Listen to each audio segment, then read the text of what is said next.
Right, welcome back to the Resonant State, the state of your mind at this very space and time as we reconnect with the destruction of American culture through the the mockers, right? There's one type of demonic class of being the mockers, and that's what we see in the Epstein class. Ultimately, they do it and they mock you. They're mocking you as they laugh at you. And so as we go into the deviant art, we see art is a bridge, between, you could say, man, culture, the cosmos. Art as its highest form is one of the highest possible expressions of humanity. Art is also artifacts, trickery, beguilement, right? So we enter into this. This is the realm of beguilement. We have been beguiled by this mass culture, by this media, by these genuflecting politicians, etc. And so, as we enter the artwork with William Ramsey, one of the top podcasters in at least in this galaxy, and Sean, who is actually in another galaxy, but he is the best podcaster in that particular galaxy, which is for now unnamed. But but I would I'm very glad to be here. I do apologize. I appreciate all the support I've got, all the listeners. I know I haven't posted anything. It's been a while. I've got a huge drop of material I'm going to be putting out, looking at much deeper analysis of what I would call the moment of the millennium, which is what we're at right now, which I think the Epstein files is a definite part of that trajectory. So, anyways, thank you all, and let's hit it. And William, you got the mic, unless you guys can say something. Thanks, Sean. Do you got anything intro stuff? Oh no, it's just glad to be here again. I'm always glad to talk to my friends here every week, and thank you for joining us again. Yeah, we had great responses for this series and the Epstein files, and people are saying it's totally original. I haven't seen other stuff out there. A lot of people are still talking about it, but we talked about last time, like how, like you said at this intro, Hans, is like the doorway to the soul in these files, and I think there's so much art here that is. And I kind of almost feel like I've only, seen the surface of the iceberg, but it goes into the whole art world and Epstein's connection and how connected he really was, like to so many people in politics, finance, but also art. And there's evidence in those emails of just so many art connections to kind of infamous things that even people may not be in the art world are familiar with. And so I tried to integrate those into this presentation, this slides presentation, which it's pretty lengthy, but it just shows how much stuff was in there, and stuff was in like the mansion and how these, I mean, I think it's insight into the rich and their proclivities and what they're interested in. And he's a perfect like exemplar of kind of like the deviant art, or the transgressive may be a better word, but that was just the word that I went with. But I kind of just, this introductory slide is really just about how the taxes work and how art is often a means of wealth transference, wealth preservation, tax free stuff. And so I think that these guys collect for that reason. They also take loans out on these art and collateral. And I think you see a lot of that. Like a lot of people are familiar with Hunter Biden and his art, where he's making 500,000 for like watercolors that I could draw. And so it's a means of like wealth transference. Also, he probably could take loans on stuff that he didn't sell, and then he could just renege on it and keep the profit. So there's like all kinds of little tricks that they do. And it ties back into our other previous discussion of last week and what's commonly called Pizzagate. I prefer the Podesta emails or the Podesta files because it's much broader than what we saw in Pizzagate. But I think that there's just an and there's so many analogous things between the Podesta files, which were released in 2016, and the Epstein files. So, and it goes, he was in the art world too. I mean, for people who don't know, but Alephantis had an art studio, I think in Germany somewhere. And there was like art being shipped around, and you'll see that in Epstein as well. Yeah. Real this is- quick. Oh, Sorry, yeah. Hans. Sorry, but the wealth transfer can also be that's the money transfer, but then you can trade the children behind the scenes and pay for the children with this artwork. And also look at, George W. Bush started being an artist after he was done being president. Who was the guy from Boston, the mobster, Whitey Bulger was doing art in prison. He's selling his art. Like, so think about like organized Serial crime. killer. What's that guy? Gacy, the clown Right? paintings. Yeah, right. Yeah, that was the cover of Acid Bath. They didn't even want, the band did not want that as their cover, and the company that owned them made them have that. Like both covers were like serial killer artists. So I'm glad that Acid Bath, people should check out this. But anyway, the transfer of money can be, like when Washington D.C. Decriminalized cannabis, but they weren't allowing anybody to sell it. So, but there would be people on the streets that were selling a T-shirt for $50, and it came with a free bag of weed, and that's like how they were getting around the law. So, so keep in mind that can be done with the art too. You get a free, you get this $10,000 piece of crap art, then you get the free child that comes with it. So. And you'll see that in here. There's a transference between Epstein and this guy Serrano of kind of like actually religious iconography. And you kind of wonder if there's something else attached to it underneath. And I mean, I don't have any proof of that, but it is odd that these guys are like, I really wanted this Mary praying when they're like into transgressive stuff and transgressive art. Like, what is Epstein doing with this? There's also, it comes to mind, there's a transference of an antique or antiques between Maxwell and other people. And I didn't see a cost associated with it when I was reading through it. And it makes me think something like this is going on. Because somebody hasn't done the forensic analysis of all of Epstein stuff. So it's like, it's just totally Byzantine, man. It's like a true wilderness of financial mirrors. But like, where are these people? Where's this money transferring coming in? But like some of the documents I've seen is like he's just sitting on cash like crazy, $80 million in cash and stuff. Like, wow, on these different trusts and stuff. But anyway, this is what the point is of this first is to I'd like the listener to think that it's not just art that they're dealing with. There's something under the surface, sub rosa, occulted transference of money, tax havens. The kind of stuff that Jeffrey really started out doing for Bear Stearns was like tax havens and shifting money offshore and all that stuff. That's really where he earned his stripes or his bones. Yeah. Somebody says here, isn't hundreds a way of laundering money? It's certainly potential. I don't have evidence of that, but in my opinion, they are overpaying for his art. It's not worth $500,000 of what they're paying. So something else is going on, in my opinion. So, yeah. Anyway. I wanted to just bring up first of all, like for the series, the one thing we've done is to go into deep dive into documents and not just, one little factoid, throw it out there. But, we went through the FBI disclosures, right? We brought a lot of new material out. So that's one of the unique things about the show. But I just wanted to just bring up the idea that also we have to look at mimetic warfare as a component of this, and even using negative press as a mimetic weapon. Epstein files, this disclosure, mimetic weaponry. You know what I mean? So you have you deflect from the source points. Example, Pizzagate, right? What is that? Refer to Watergate. Right? So, yeah, good point. Yeah, right. Yeah. So there's a book I just started reading. It's called Money, the 12th and Final Religion by this guy who was with Nixon at the time. And it's super deep. He talks about Moloch and all this stuff. But he says that the gate, this whole thing was constructed. Watergate, Pizzagate, Monica Gate, right? It's a gate.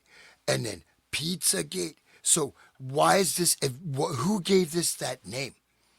Why does this have that name? Right. Right? So you think of a cover up, but then you think of a term that means it's crap bullshit. And then pizza. Oh, pizza gate. Oh, these guys are really right. But look at this. How do these names are part of mimetic warfare, and there's no reason why that name takes such a hold. So, anyways, as we go into this, just to keep that in mind, and that this stuff, these disclosures, another part of mimetic or information warfare is just to you kind of spread the shock out so there's no comprehension. Oh, this revelation. Okay, change the channel. Next revelation. No, this is a seminal document. I mean, this is a world historical document, at least in terms of the American Empire and its lifespan, you know, so to speak. Anyways, I'll leave it there. But yeah, go ahead.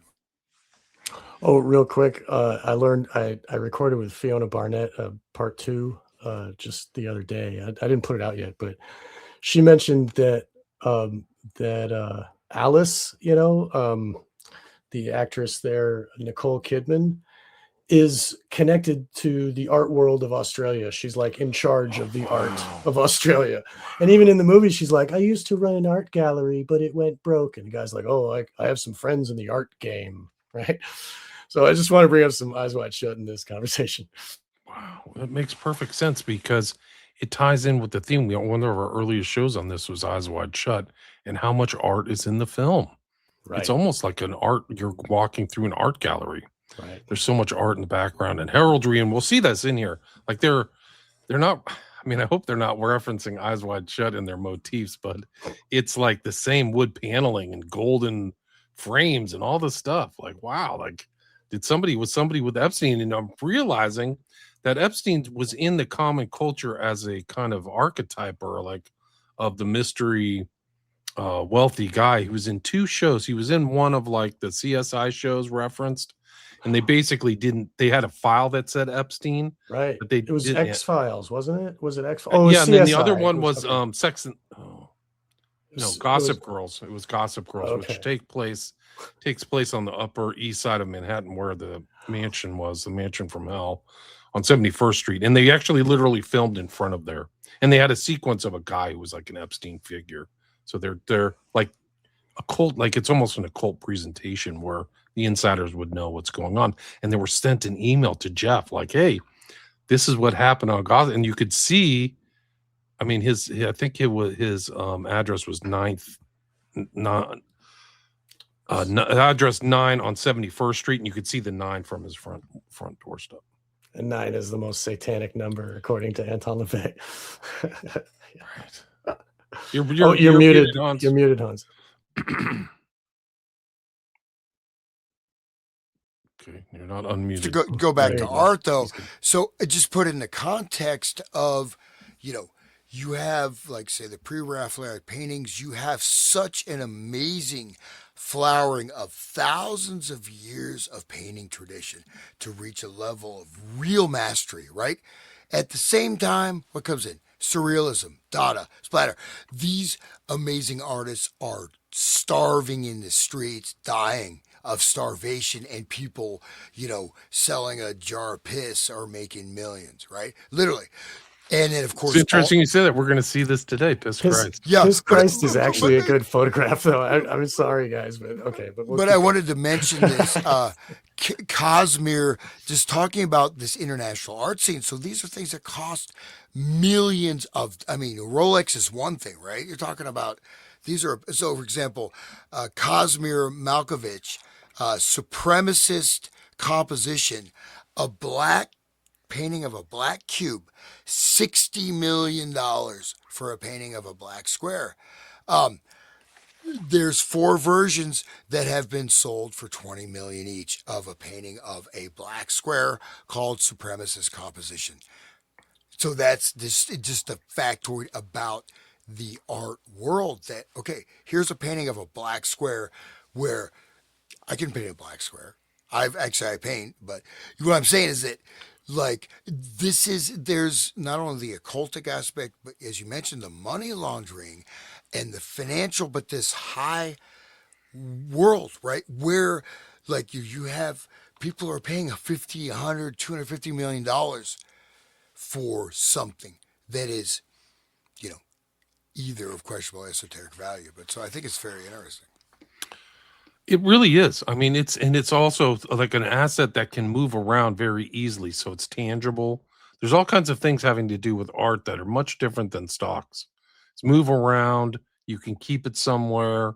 There's like super high-end guys and their whole job is to maintain art in like warehouses and safety and without dampness or anything like for these guys because they're so high value like you said. And you're kind of uh presciently anticipating what's in this display of one of the wealthiest artists in the world who had a connection to Epstein. His name is Jeff Koons, and his art is very strange. Like it's not something I would even have an interest in paying $5 for, but a lot of people paid a lot of money, and it's kind of like a celebrity thing too. Like these artists become celebritized, so it's another interesting component about the art world too. Well, I'll say, I know Sean would dive in there, but the mockers, right? So essentially, these elites are pricing the artworks for themselves, right? And it's like one thing if you have a Rembrandt, right? You've got original Rembrandt. It's an original Rembrandt. These are amazing paintings, right? You go and see these things. These are, you know, they are transcendent objects, right? I did a show at the Columbus Art Museum, even though most of the art there is it's one of the worst art museums in North America, I would say. But that being said, there's still some good paintings. But the level of this, the craft, this is an inside joke, right? Who brought up, through the Frankfurt School influence and through this idea, this is originally anti-Nazi, then anti-communist, the avant-garde was promoted by the CIA. Jackson Pollock, right? I'm Jackson Pollock. Let's just get totally drunk, take a bunch of paint buckets and throw them on the canvas, and then do some crazed actions, and then let's sell this drunken splatterfest for hundreds of millions of dollars. This is a valuation, right? Picasso began it. There had to be a slow incline into that. And Picasso, he admitted himself, I can't paint like these guys. I can't paint like the masters. And, you know, so anyways, but this is an inside joke. It becomes a currency that they're trading. It's just that they have a much higher asset value cap that they can trade the stuff. And obviously they're trusting that the black square painting that I just bought for $80 million is not going to be worth $9.50 selling at the garage sale next door. So it is like a type of mockery. They're trading these assets in front of our eyes when they're not, of course they're real assets, but anyways. Yeah, we've found ourselves in the era where a banana taped to a wall is multiple thousands of dollars. So, I mean, really, but it's kind of the same as money. Money's only worth what we believe it to be, and all of the finance news and stuff convinces us again, like, oh yeah, it really is worth something, even though like it's just paper and it's just it costs like 8 cents to make $100 bill or whatever the hell, or like at $8 is what we pay. I forget. But anyway, it's utterly worthless. The only value is what our mind agrees to. And so when they get, a banana taped to a wall, somebody is going to sell that shit. It's like, it's a good salesman can sell a ketchup popsicle to a woman in white gloves. You know what I'm saying? So really it's all about the illusion.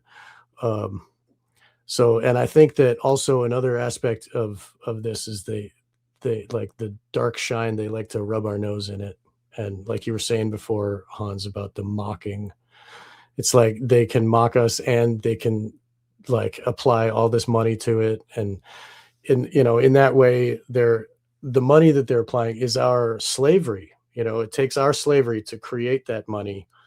And so it's like it's like a proof of this much slavery. It's really, it's a weird thing to think about. I don't know, but just want to say that. Here, let's get into the thing. William, if you don't mind, Yeah, let's let's go. I 'cause mean, you've there's got so a lot many. of stuff There's to. different artists. Like this is MJ Truth Ultra. This is like Harold Seward. Oh yeah. There's redacted things in here. This is supposed to be like a chicken, but it's also like a man. So you'll see this kind of like deviant type stuff in relationship. I have to go find this in the files. There's also connections to the one of the original abuse victims who is an artist who makes kind of like Hieronymus Bosch paintings about her experience with the Epstein network. You're talking about Maria Farmer? Farmer, right? So Yeah, we shared her work before Right. on last episode. she claims that her art was stolen and is on the island or somewhere, or 66th Street, and so this is her work right here. Let me see if I can get this to work. But this is it. It's the one that's redacted in the background, I think. She claims Oh. that that's hers. So they're willing to steal art too. Like these people are freaking criminals, man. Just horrible stuff. And she told this, according to her, she told the New York Times editor's interior known as the rape. So this is something like she turned Epstein on to, Farmer did.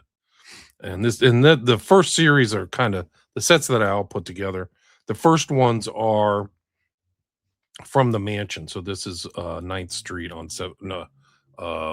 971st Street on the east side, Upper East Side of Manhattan, near Central Park. And this is what you see when you walk in, is this kind of weird wedding ghost holding onto a rope in the center of atrium. We did these, and it's got clouds around. It's coming down from the clouds on the rope. It almost, yeah, it's something. It's like a weird descending angel, whatever. Right? And this is you're seeing that these are ritual settings, okay, with specific types of iconography, right? Unless it's a set for a horror movie, you're living or people are coming into space. This is a ritualized setting. And it's a message for those in the know. They will be able to interpret the symbolic language. Remember, Right. we talked about that show. The first show I talked about art, symbolic language, symbolic meaning, available only to the initiates. So what does that mean? What I'm looking at, it doesn't mean much to me, but you guys may know. Right. Just like in Eyes Wide Shut, when they walk into the party, Ziegler's house, he's got a statue of Psyche and Eros, and they're kissing, and like that. It means so much to the people that understand that myth, but to the regular person, it's just fancy statue, right? Right. These all have meaning to him, some of which I'm aware of and some I don't. So this isn't casual, kind of like I like that and see it. It's because there's some type of method. We went through these two things. These were on his bookshelf there. This is the one about the girls. This is the Tomato Girls by this guy Loeb, Damian Loeb, Little Miss Pink Tomato. So he owned this. Actually, Pink tomato, dude. But, Come on. Tomato just sauce on cheese pizza. Come on, dude. Oh my. But just to call attention, right, to the painting, right? So we have, again, art. This is supposed to be, very deep type of perceptual thing, right? You're looking at a masterwork of art. It's not like you're like, oh, here's a, cartoon image. No, so there's a lot of detail. Notice like the demonic faces on the girls, right? And the fact that a lot of them look like boys, and I mean, for example, the one in yellow with that, the colors schematics. She's opening this like kind of a heart thing. I mean, there's a lot of detail in this painting. I mean, I've not going into detail, but you just notice their gestures and then the camera right in the front, right? So this is photography. It's a type of a pageant. But the one in the yellow bathing suit, look at that black cloud behind them, right? It's a tornado. It's a tornado. Wizard of Oz. Wizard of Oz, right? And the spinning is one of the things that they do to make the victim change personality. When they spin them around, it's a dissociative trigger. And maybe these are all the littles that are inside whoever painted it, or maybe not.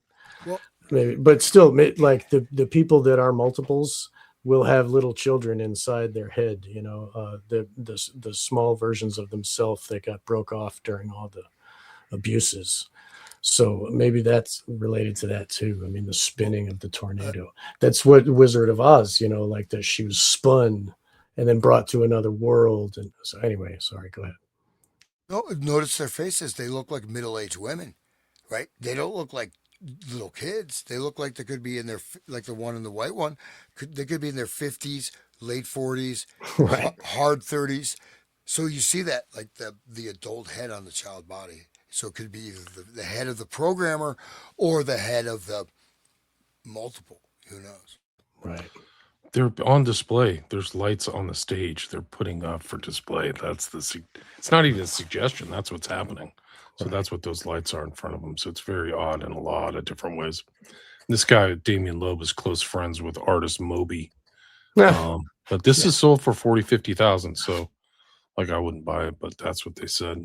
Then there's this infamous picture of Bill Clinton that's literally in the mansion. You have to open the doorway to the security. There he is in the blue dress wearing heels. And we talked about last time, like, did Trump have sexual relations with this dude? And sure seems like it. But this And is he's sorry, but he's engaging the viewer. Like, here's looking at you, pointing right at the person looking at the painting, and the Sure red is. shoes too. It's got red shoes. These are all in the White House. These are all in the Oval Office, I think. There's the one. It's the same artist. And there's one that people probably haven't seen, which is Obama in front of a freaking cauldron or an nganga or something, like Yeah, this in a ritual tribal, setting. Yeah, he's African in a tribal circle. stuff. Yeah, African tribal stuff. The artist's name is And Patrina Ryan Clyde. the thing with the George W. with the paper airplane, that's funny. I mean, that's pretty. All 9/11 stuff. Yeah, right, exactly. There's also this kind of strange picture. I have to find out the artist, but it's basically a zebra being peeled open. This is kind of one of the themes of like some of these deviant artists, is like skeletons and things like that. Pictures of mosquitoes. These are all like, you can see the EFT numbers. This is where like a lot of the darkness happens. For some reason, these three pieces of art are redacted, but they left this one redacted. And there's a lot of sequences of mirror sequences in the porn pics that I've looked at, which are all redacted. There's a lot of sequences of naked girls in front of mirrors. And I think that there's some kind of weird occult thing going on, even with this. Yeah. Remember Alice in the mirror and Eyes Wide Shut, where she dissociates? She goes right when the act of sex is happening. She goes into dissociation mode. Like, that's the mirror is the calling up of the altar. Like, the other one can come up now. You look at it's a trigger for the altar to come forward. So that way they don't have to do anything else. The person just sees the picture, and then they just go into the state of like, oh, now I'm rape victim altar. Like, I mean, you'll hear stories about women talking about like when their abuser starts unzipping their zippers, like they just go blank and they don't remember anything else, like because I talked to a girl who was she was in this whole kind of thing about escorts and stuff, and she said that she dissociated every time. So every time she had to do her job, she would just go out of her head. Like literally, it was a trained thing. And so this makes perfect sense. One of the other odd things about this is, why is that behind a kind of looks like a cloth like curtain that you could pull back and forward? Like, what's up with that? Like, so basically he pulls like the curtain open to when he's raped. Like, massage is a code word, right? It's a massage for the sexual abuse. Like, he grooms them into the abuse and then ships them out. And a lot of it took place at every place he was at, but mostly in Miami and New York. But like, this is all creepy. Like, why is that your choice? Well, I think what's interesting, just noting right in our journey through the house, so that what I did, last week, I looked at all the elements of art, the ritual element, art as a conditioning hypnotic mechanism. The mirror, look at John Cocteau's movie Orpheus, Orfeo, right? in Orfeo. So John Cocteau, surrealist filmmaker, very much connected with some of these various occult orders. But in this, you walk through the mirror to go to the other dimension, right? Like Chronicles of Narnia, walk through the mirror. So we see the mirror, the lady looking in the mirror, her reflection would look down, right, upon the people in the bed. The other things are hidden. So the mirror can be a dissociational mechanism or the art itself for the victim and be a porthole for those who are coming out from behind the curtain, right? So it's, you know what I mean? So these are some of the different functions of the art. And it's actually, it's really fascinating because it's a combination. This is like the ultimate situationist, whatever, art as reality thing you could think of. It's actually pretty cool in terms of just like academic analysis. Not cool what he was doing in his mansion, but I'm saying that we see the house, the art has transformed the house into a ritual space. It is like a museum, it is like a set, it is also, of course, a house, but the art itself creates this whole sort of synchronistic weight of all these things. But there's also the art as the effect of the mind controlled slave who has entered into the house of mirrors, right? Which is what these mockers have done to our world in a lot of ways, right? Or trying to do, right? So, Yeah, that it creates a space for the victim to totally dissociate easily because of all of these triggers around. Like, you know, uh, yeah. Anyway, please continue, William. It's just a lot of weird stuff. Like I mean, if you walked into this like from like a lower class, lower middle class background, you'd just be like flabbergasted. Like I mean, God only knows what's behind these redacted pictures, but although this would be very disorienting. Like, whoa, what the heck is going on? So the psychological impact or the ritual impact, I think, would be immense. Right. Like, think about the 12-year-old girl that just got invited there by her friend from school who's like, oh, I want $200. And she goes upstairs for the first time and she sees all this stuff, like it puts her in a different space mentally. No question about it. This is odd too. Like, so you see Christian iconography on a guy who's Jewish, who eats kosher at times and calls people non-Jews goyim. Um, you'll see this in there, so it kind of makes you wonder what the heck's going on. This is another religious iconography figure amidst all this kind of weird art. I think that's Christ on there. So it's like, and we've already seen like blasphemy, like some girl was praying to Jesus and he'll be like one of his victims literally is praying to Jesus and Jesus will see him. And then Epstein writes to his friends, whoops. Like he doesn't even care. Like it's funny.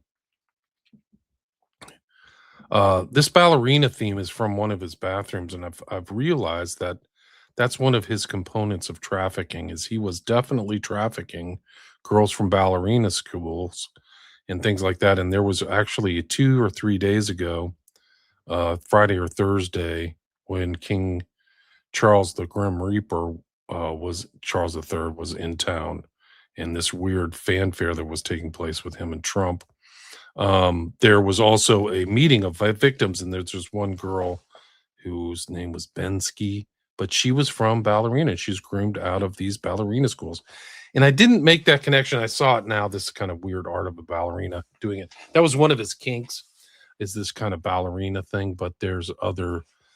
He either he took sets or he took pictures of a lot, or somebody he knew took pictures of a lot of girls, and there are like what you would see kind of in a set of like a series of sets of women in various states, the same girl, but like it would be like if you didn't have a video camera, you would take 20 or 30 pictures of this girl in different poses, and he did that once with a girl clearly who's a ballerina and on a literal ballerina pole. So I think that's one of the aspects of his whatever thing. is that Pink real? ballets. Look at, sorry, just one thing. You see the shadow? Is that a real? It's 3D. It's an installation. It comes off the wall. So it's fully It's like a dimensional. statue. It's like It's like some a kind of leg. Oh yeah, my god, yeah. That So EFTA that's number's really there. creepy. people This is should when they know. raided his mansion after they arrested him back in 2019. That's when these pictures are from. People should know about pink ballets. There was the Troquet affair in France, and it was in the 50s, where a ballet troupe was touring Europe, and it was a front for child trafficking. So that was a whole thing. And there was the guy had a madam just like Maxwell. Like, people should really look it up. It's the same thing, and it happened in the 50s, like 58, I think, something like that. The pink and blue ballets, Ballet Roses affair is what it's called. You look that up online. Yeah, you have to translate it because it's usually referred to in French. So because of it, yeah, it's Belgian or whatever. But yeah, that's real. right. Talk to people about it. That's right. So it is a But- real thing, and that has happened historically. So it just makes sense that it's still happening. But that bathroom is just like, it's a crappy bathroom. I mean, my bathroom looks better than that, man. So it's almost like let's wash the blood off type of bathroom, for that level of wealth. Think about it. You know what I mean? You know what these people's bathrooms look like? I mean, It's probably for the victim to slaves, stay in. Yeah, right. with that leg. Yeah, that's mentioning the mirror. Like I said, you have three aspects, right, of the art. Real quick, is that one is that, yeah, you mentioned the mind controlled. You walk in there, the intimidation. This is just going to be, you won't know where you are, absolutely dislocated. You can bring someone in from government, whatever. Oh, he's got eccentric taste in art. For someone who is involved in the ritual cult, it is a temple, except it's hidden in plain view. It's a ritual site, ritual temple with all these occult stuff that normally you walk in, you don't see, like, bodies hanging from the ceiling and, sense, you know what I mean, like the whatever Hammer horror house of, horror, satanic sacrifice. But that's what it is in your face if you look below the veneer. I mean, I'll offer that as a speculative. Another thing, the act of tying on the ballet shoes, it puts the person in another state where they're going to perform now. It's part of the switching. Like, a lot of these little acts make, like, I don't know if that's true. I am assuming it to be so because of the way that every little, like, when you put on the costume, it's becoming the other. And someone commented here, I put it up, that Black Swan is a whole thing. That's right. Like, she's dissociative. She has another personality. Like, and she's a ballerina. She's in ballet school. And so these people they're preyed upon, just like in the models. It's the same. It's just another group of young women that are separated from their families that are easily preyed upon. Beautiful young women. And really, I think that's what ballet has always been, is like prostitution, but I can't prove that. I don't know. I should probably look it up and see. If you're a rich guy in France and there's all ballet and these young girls are dancing around, they're super skinny. That's it. This is a birthday card to Jeff from a ballerina. You can see she's in a ballet pose. So you can see, like, this thing, like this whole theme. I think she's probably, in a place where they get dressed, like a dressing room is my guess. Nobody's seen this in public, but this is just an example. So it's a side of it. Like when this girl, I heard her on in Congress with Ro Khanna, who was a co-draftee of the EFTA legislation. I was like, oh, I made this connection. So, like, the ballerina. Remember, that's the bathroom. So the public wouldn't really see that, or the girls wouldn't see that either. And only the one that is staying there for the night. You know what I mean? The one that they're preying upon. Right. So anyway, here's an example of like what he was doing. I don't know if he's taking these pictures, guys, or if somebody else is. I suspect in some of these instances he is, but there are hordes of data sets like this. But these are just like classic motif. This is a dancer or a ballerina of some sort. And then it seems like this is the same person. She seems to have the same skin tone. So then he would take these. This is definitely Little St. James. So this is either a victim or something. And I mean, they're all like, they're super redacted. Like, you can kind of get the gist. You can tell it's Little St. James by the background here, because that's Big St. James in the background. Little St. James is kind of a smaller island next to Big St. James. But then you'll see these sets, same underwear. And then this might be the same person at the ranch. But I mean, at the Hell Ranch, so I don't know. But this is like 13 pictures, but there's the ballerina again. Like, it's crazy. So anyway, the art reflects his real world. There he is. This is Irina Shuliak. This is his. But I think the tell here is Jeff, the egotist, really sees himself as a mastermind. So he's kind of making the hand on chin.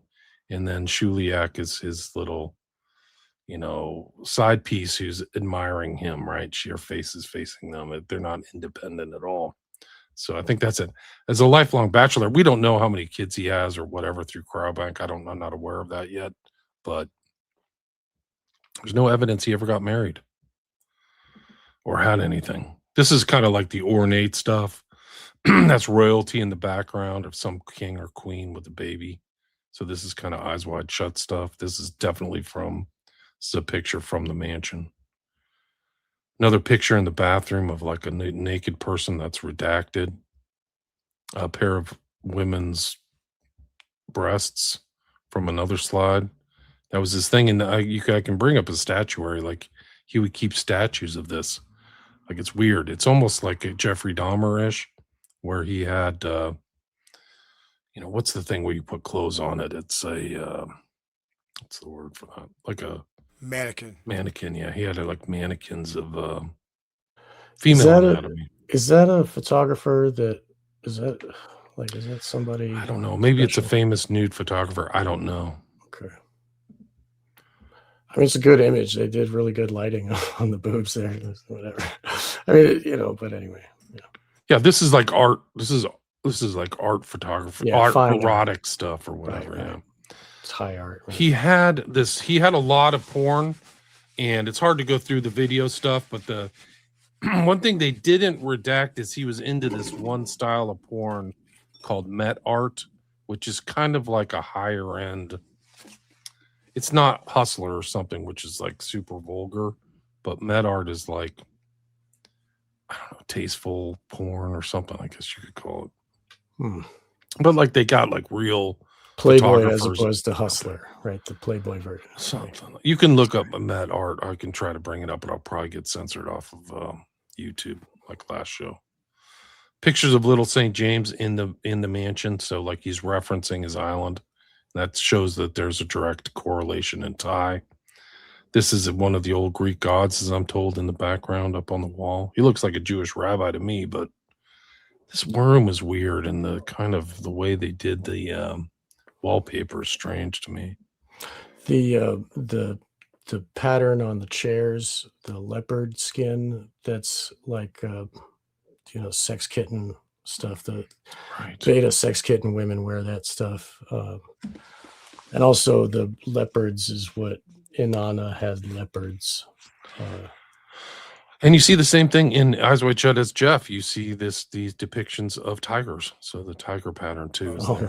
Wow. Yeah. There were tiger stuffed animals too with Alice, like that. Sure were. Yeah.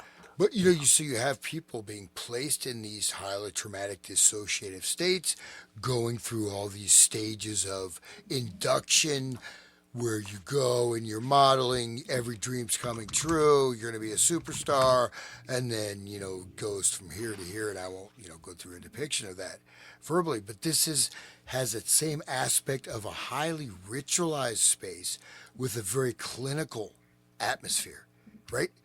It's not free and loose. It's also not, super decorous, but it's very much like a clinical space, like of operations. Like, there's a gong in that room.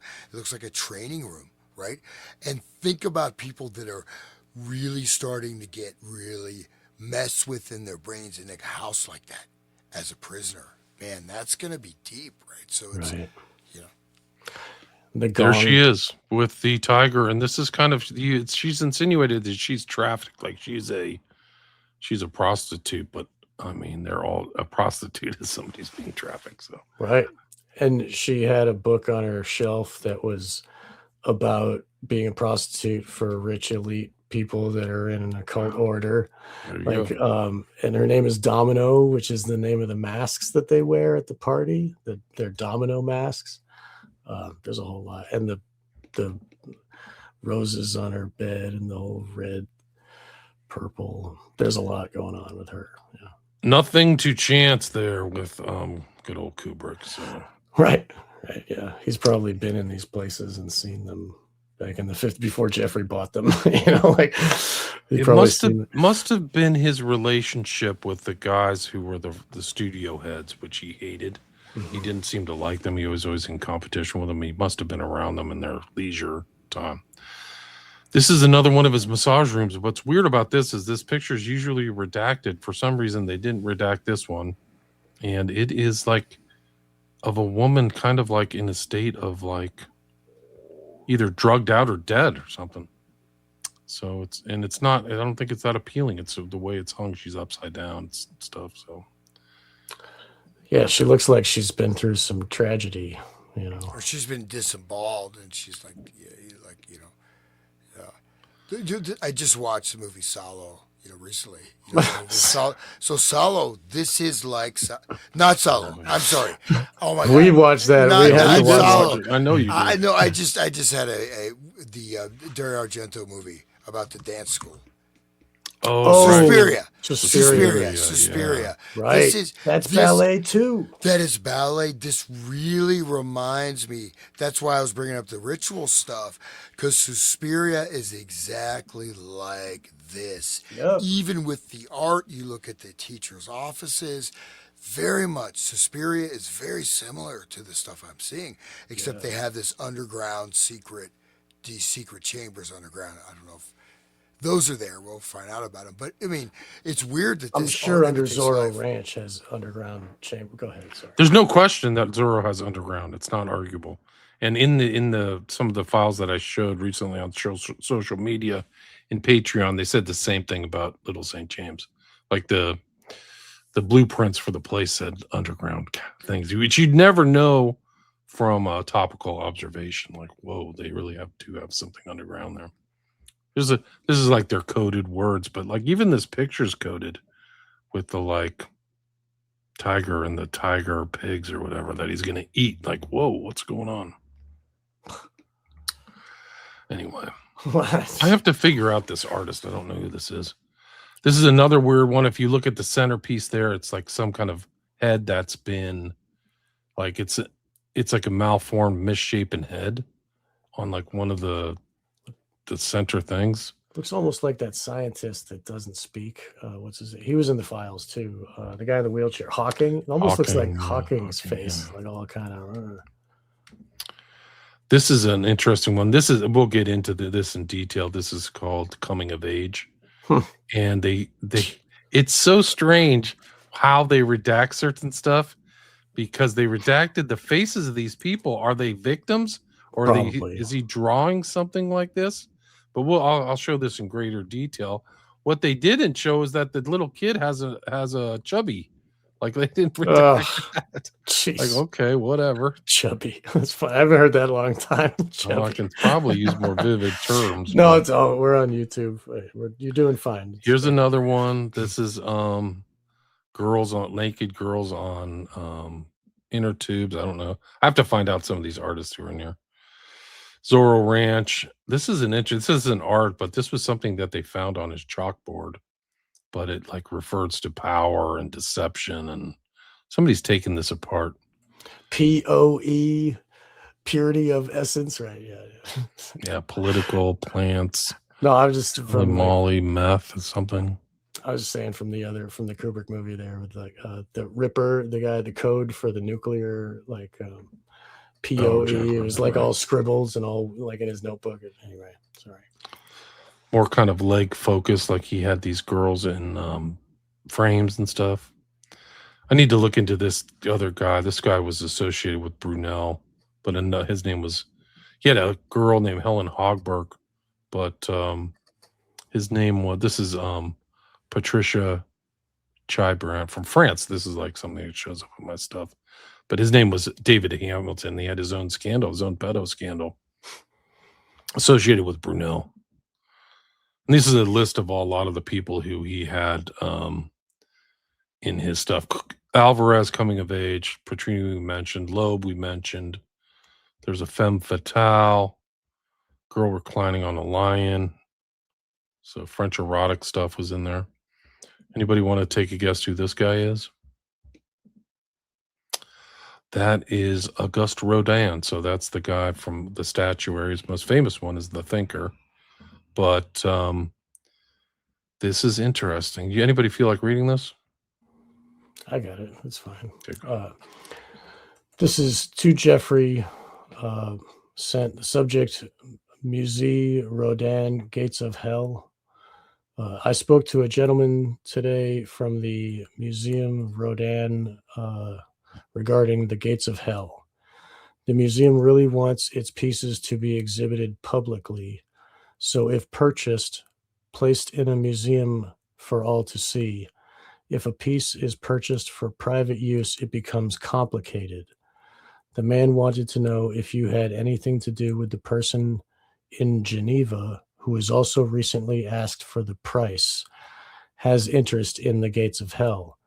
I requested this gentleman please give me a price, and he said he can only give me an idea of a price as it is up to the board of trustees. They give the final price. You must send a written letter to the director of the board for this. It's a process. But finally, he gave me the idea of a price as 22 to 25 million euros.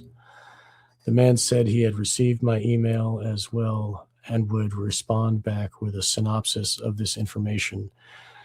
I have yet to receive it. I sent another email to him. M. Avare. Right, so that's the Gates of Hell. For 22 to 25 million. What does that look like? We're going to get there. Okay, great. Well, this reminds me. So I mean, what's very intriguing about this whole thing is we're seeing. Okay, we watched Solo. I mentioned Suspiria, The Ninth Gate, right? That's also basically about a book and essentially about art, about the collector's market. So this email exchange, it's almost like there's, you know what I mean? Like here we are bargaining on in the infernal realms, like his house. Okay, maybe it's all not that bad, but it really looks like they're abutting some extremely dark forces, and the art is a way of connecting it. It's a way of transacting not only the financial energy, but the energy of the evil, the ritual energy, the whatever the, you know what I would call it, like the child sacrifices are going into the work of art and making them like ritual objects of power, like you went on mute for a second. Oh yeah, talesmen of the satanic zombie serpents who call ourselves our masters. Yeah, somebody mentioned in the chat Roman Polanski. We'll get to Polanski soon. He pops up, but he's in the files. He knows Polanski has been to Epstein's mansion, which makes perfect sense. As Polanski did Ninth Gate, like you said, and also pedophile claims, left the country over pedophilia, and then went to France. And there are French girls who all say this dude is a freaking pederast, man. He likes young girls, like Jeff. I think he was filming for the elite. I think he was making films of their porn for their black market stuff. Makes perfect sense. Yeah. Make money on the side. Income. Like these guys are making money on the side too, doing their dark, evil stuff, man. Right. And they know there's all kinds of stories about snuff films and BDSM associated with the whole Manson Tate killing. Right. So this is one just to continue. Dear, discussed yesterday, I confirmed several points concerning the Gates of Hell. Original cast legally limited to 12 cast. 8 casts were already made, means that Musée Rodin may still have the possibility to make 4 casts. You have to send a letter to Madame Chevillot, and there is this kind of French art collector, book collector in Ninth Gate too. Interesting. Director of Musée Rodin, using what would be the place. Oh, I'm sorry. Did I? Yeah. I'm sorry. I'm sorry. Let's go back. The place. Museum of the place, the conditions and exhibition of the piece. As I've told you, this item is generally reserved for public exhibition. It takes 3 years to cast it after signing a contract with a firm order from the purchaser. Usually the payment has to be done 3 parts according to the schedule of casting. Do not to hesitate to contact me for additional information. So they went through the things to find out the price and the whole mechanics of how to cast the piece, right? And these are the proof. Gatesville called it Rodin's Life, called the museum. This is from Jeff. So this is 2015. Call the museum and find out how much for the Gates of Hell. So he barked some kind of order through email, and it started off that chain. This is the Gates of Hell. This is interesting for a variety of reasons, not just the gates themselves, but the picture and their containing it in the Epstein files, because this is from Stanford University. This is Palo Alto, and there's been the Edge Foundation. I think we talked about Abramovich and the Edge Foundation in 2015, 2016. I don't know the date of this picture, but so this is a cast that is on display, right? correct. And what you just heard from the museum director is that there were 8 casts. So this is one of 8 in the thing. So he was looking. It never happened to my knowledge. That is wild, man. It's like the 9th gate. Like they're going all Oh yeah, around the 8 world. of them. We're and then looking the at 9th it. one, Here's right? like we're not Yeah. making this up, folks. Here's the actual no. You see the EFTA number right there. You can go check it out. What's really fascinating is how big and imposing it is. This is 12 feet tall of solid metal, I think bronze. And you'll see centered in that center piece right there is the thinker, right? And so then on the top, these are all have meaning too. There's all kind of things about Rodin and all that stuff. But this is really an impressive piece. What's odd too is that there's a lot of pictures of it in the files. 1, 2, 3, 4, 5, 6, 7. So there's like somebody took time to do 7 pieces in this. It's interesting because it's outside. The guy was saying in the emails it was on display. This is in a kind of like a sculpture garden, I guess you could call it, at Stanford University at their museum. And you can walk around. This is interesting too because this is another Rodin piece, but it's called the Caryatid, which is a statuary kind of it's a statuary thing that goes back to temples. They called them caryatids, where they were statues that actually held up the temple. And there's actually the spherical caryatid was the spherical caryatid of 2001 9/11, right? At the World Trade Center. It's called the spherical caryatid. It wasn't really a caryatid, but I think they wanted to impress upon the viewer that it had some kind of meaning. This one is Auguste Rodin's fallen caryatid carrying her stone, also called fallen caryatid with stone, or caryatid fallen under the weight of her stone, conceived in 1881, depicts a nude female crouching exhaustion, bowed under the crushing weight of a massive stone slab, symbolizing burden, suffering, and human struggle against overwhelming forces. Now you got to understand too, the gates of hell and this sculpture, in the sculpture garden, there's like 20 or 30 other pieces. So what's in the files are these 2 specific pieces. So, and it's just saying it's the Gerald Cantor Rodin Sculpture Garden at Stanford University. I mean, so this is an enlargement from a piece from the Gates of Hell. That's what it says, right? So he took this as one of the figures, right, in the decorative motifs, and this is an extraction enlargement. So if you have all these figures from that in a garden, that is, if this has whatever type of ritual or energetic significance within this thing, and you have these huge enlargements of it in the garden, and there's 8 gates. Where's the 9th? Jeffrey's trying to buy the 9th gate, man. No. Right. Wow. Wow. That's amazing. I don't see that little piece that's in here. Maybe it's on the upper right corner. It said in the thing you read. It mentioned it. Right. I'm just trying to find it on the gates. Oh yeah. Anyway, very interesting. Here's another interesting thing about Rodin. Anybody want to read who wrote this book? This is Wiser Antiquarian. Auguste Rodin, is that how you pronounce it? Yeah, oh, Aleister Rodin. Crowley. Right, there it is. Okay. 7 lithographs by Claude from the watercolors of Auguste Rodin with a chaplet of verse by Aleister Crowley. So this is one of his rarer books that he put out on vellum. So vellum, for people who don't know, is basically like deer skin. Yeah. Like it's very I think it's lovingly pig. done. I think it's like, okay. Here, Crowley's writing about the caryatid. He has a verse in this about a caryatid. So it's kind of like an old, stylized version of something like beauty, burden, all that stuff. Anybody want to read this, or should we just? I'll read it. I think it's interesting because I think that, as I mentioned earlier, like one of the things about what we're doing is we're getting a lot of different aspects, right? You may get this reveal, that reveal. This is some really interesting, like fascinating, deeper depth. So this is very important, I think, to look at these nuances, right? To get that thing. So the caryatid again. Here we go. Shall beauty avail thee, caryatid, crushed by the weight of a world of woe? By birthright the burden is thine. On thy shoulders the sorrow hath slid. From the hand of the healer, behold, in the steady, continuous throw. Shall beauty avail thee, caryatid? Thou wast proud of thy beauty. The burden of thy beauty was hid from thy eyes. How is it now with thee now? By the sweat dripping slow from the brows of thy anguish, we see what the weight of it did to the patient despair of the brain. Shall no God strike a blow? Shall no hero be found the unbearable burden to rid? And if these be extinct, 'tis a fiend that laughs eager and low. Shall beauty avail thee, caryatid?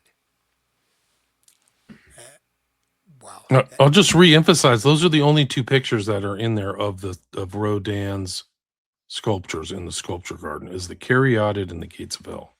That's it. That's all he was interested. The other ones are boring. They're like, statues of guys or artists or something like that. So, and people in the chat are like, satanic pedophile. Crowley was literally a satanic pedophile, guys. Right. This is what he wrote about Rodin. Anybody want to read that? Sure. Let me just comment a little bit on that last poem. So that poem is basically where these forces have taken the beauty, who didn't recognize their own beauty. In a sense, they wouldn't give it to the person that wanted it. That's what's implied, right? So it implies that the beauty is, in a certain way, you could say it's divine, right? The beauty is given from God, but the person doesn't recognize it. They're being exploited and they're being crushed, and their brain, it says, literally talking about mind control, brain function, and then shall thy beauty avail thee now? No, we control you. You're our slave. Come, you know what I mean? That's literally what it's saying. We will crush you.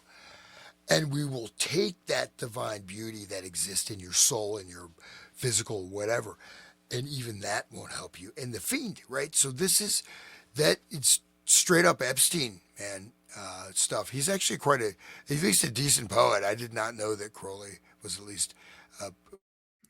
This book, the genesis of this book, took place while Crowley was in Paris in the 1920s, and hanging out with the glitterati of the time, I guess you could say, wealthy people like Josephine Pierce, supposedly, and others, among Barbara others. Bush's mom, right? Harris, these other authors. He was seen by Hemingway and just other artists and people. He was around. He was always Crowley. For people who don't know, he really wanted to be a famous writer and poet. He never really broke out of kind of the third or second string, but his output was just astonishing. And this is one of the one of the evidences of one of his lesser known works that's in there. And I think that somebody has a private portrait of those 2 together somewhere, picture of Crowley. And there's a lot of art about Crowley that is not in public. Yeah, you can't find evidence of it. You can hear that it's there, like He supposedly Crowley made a picture or painted a picture of Aldous Huxley of all things. It's in a private collection. So this is just another example. If somebody wants to read that, It's probably a chubby in that picture. That's probably why we see. Well, this is a panegyric, right? He's basically worshiping Rodin as a god man. You know, it's like you are the great titan of all arts. So this is a panegyric, right? The name of the and these are kind of like traditional forms, like a Greek form of poetry. It's praising Rodin. I mean, you can read it. It may be interesting, but Here is a man for all the world to see. His work stands, shaming nature, clutched, combined, in the soul still center of a master mind. The Egyptian force, the Greek simplicity, the Celtic subtlety, through suffering free, the calm great courage of new art refined, in nervous majesty indwells behind the beauty of each radiant harmony. Titan, the little centuries drop back from the contemplation, stand and span, with one great grip his cup, the zodiac, distill from all time's art his wine, the truth. Drink, drink the mighty health and age's youth. Salute Auguste Rodin. Here is a man. there you go. That's what the book looks like. There's like little watercolors of women, but you can buy it. It's done in 1907. Maybe I have my timing right. Maybe it was before that time. I'll have to go back. My Crowley's a bit rusty. it reminds me of that Life cereal. This is for maybe the older people. Mikey likes it. You know, and so Mikey, the Life cereal was a cereal, and then he ended up dying of an overdose from some candy. But Crowley likes it, so I mean, he really likes Rodin, right? I mean, Yeah. he's saying he's like a god. You know, he's saying he's controlling these forces of nature. And by the way, the word nervous there doesn't mean our modern usage of nervous as fidgety. It means like the whole power of the nervous system, like just awakening like elemental forces of experience, right? It doesn't mean like he's stressed out. That's just wanted to clarify that. This is super interesting. This is the Massacre of the Innocents. It's not by Rubens. I had it wrong. It's a different artist, but it's the depiction from Matthew of one of the slaughters of all the children under 2 in Bethlehem. And this is something like that. Unlike the Gates of Hell, which Epstein didn't acquire, he did acquire a 9x9 this, and he put it right in the entryway into the Zorro Ranch, Hell Ranch.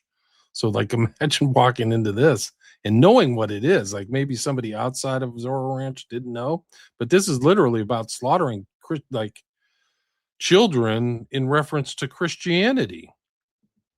And it's not Rubens, but it is called The Master of the Innocents. Anybody want to read this? This is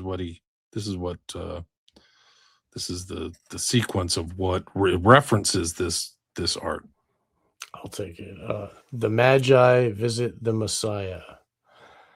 After Jesus was born in Bethlehem in Judea during the time of King Herod, Magi from the east came to Jerusalem and asked, "Where is the one who has been born King of the Jews?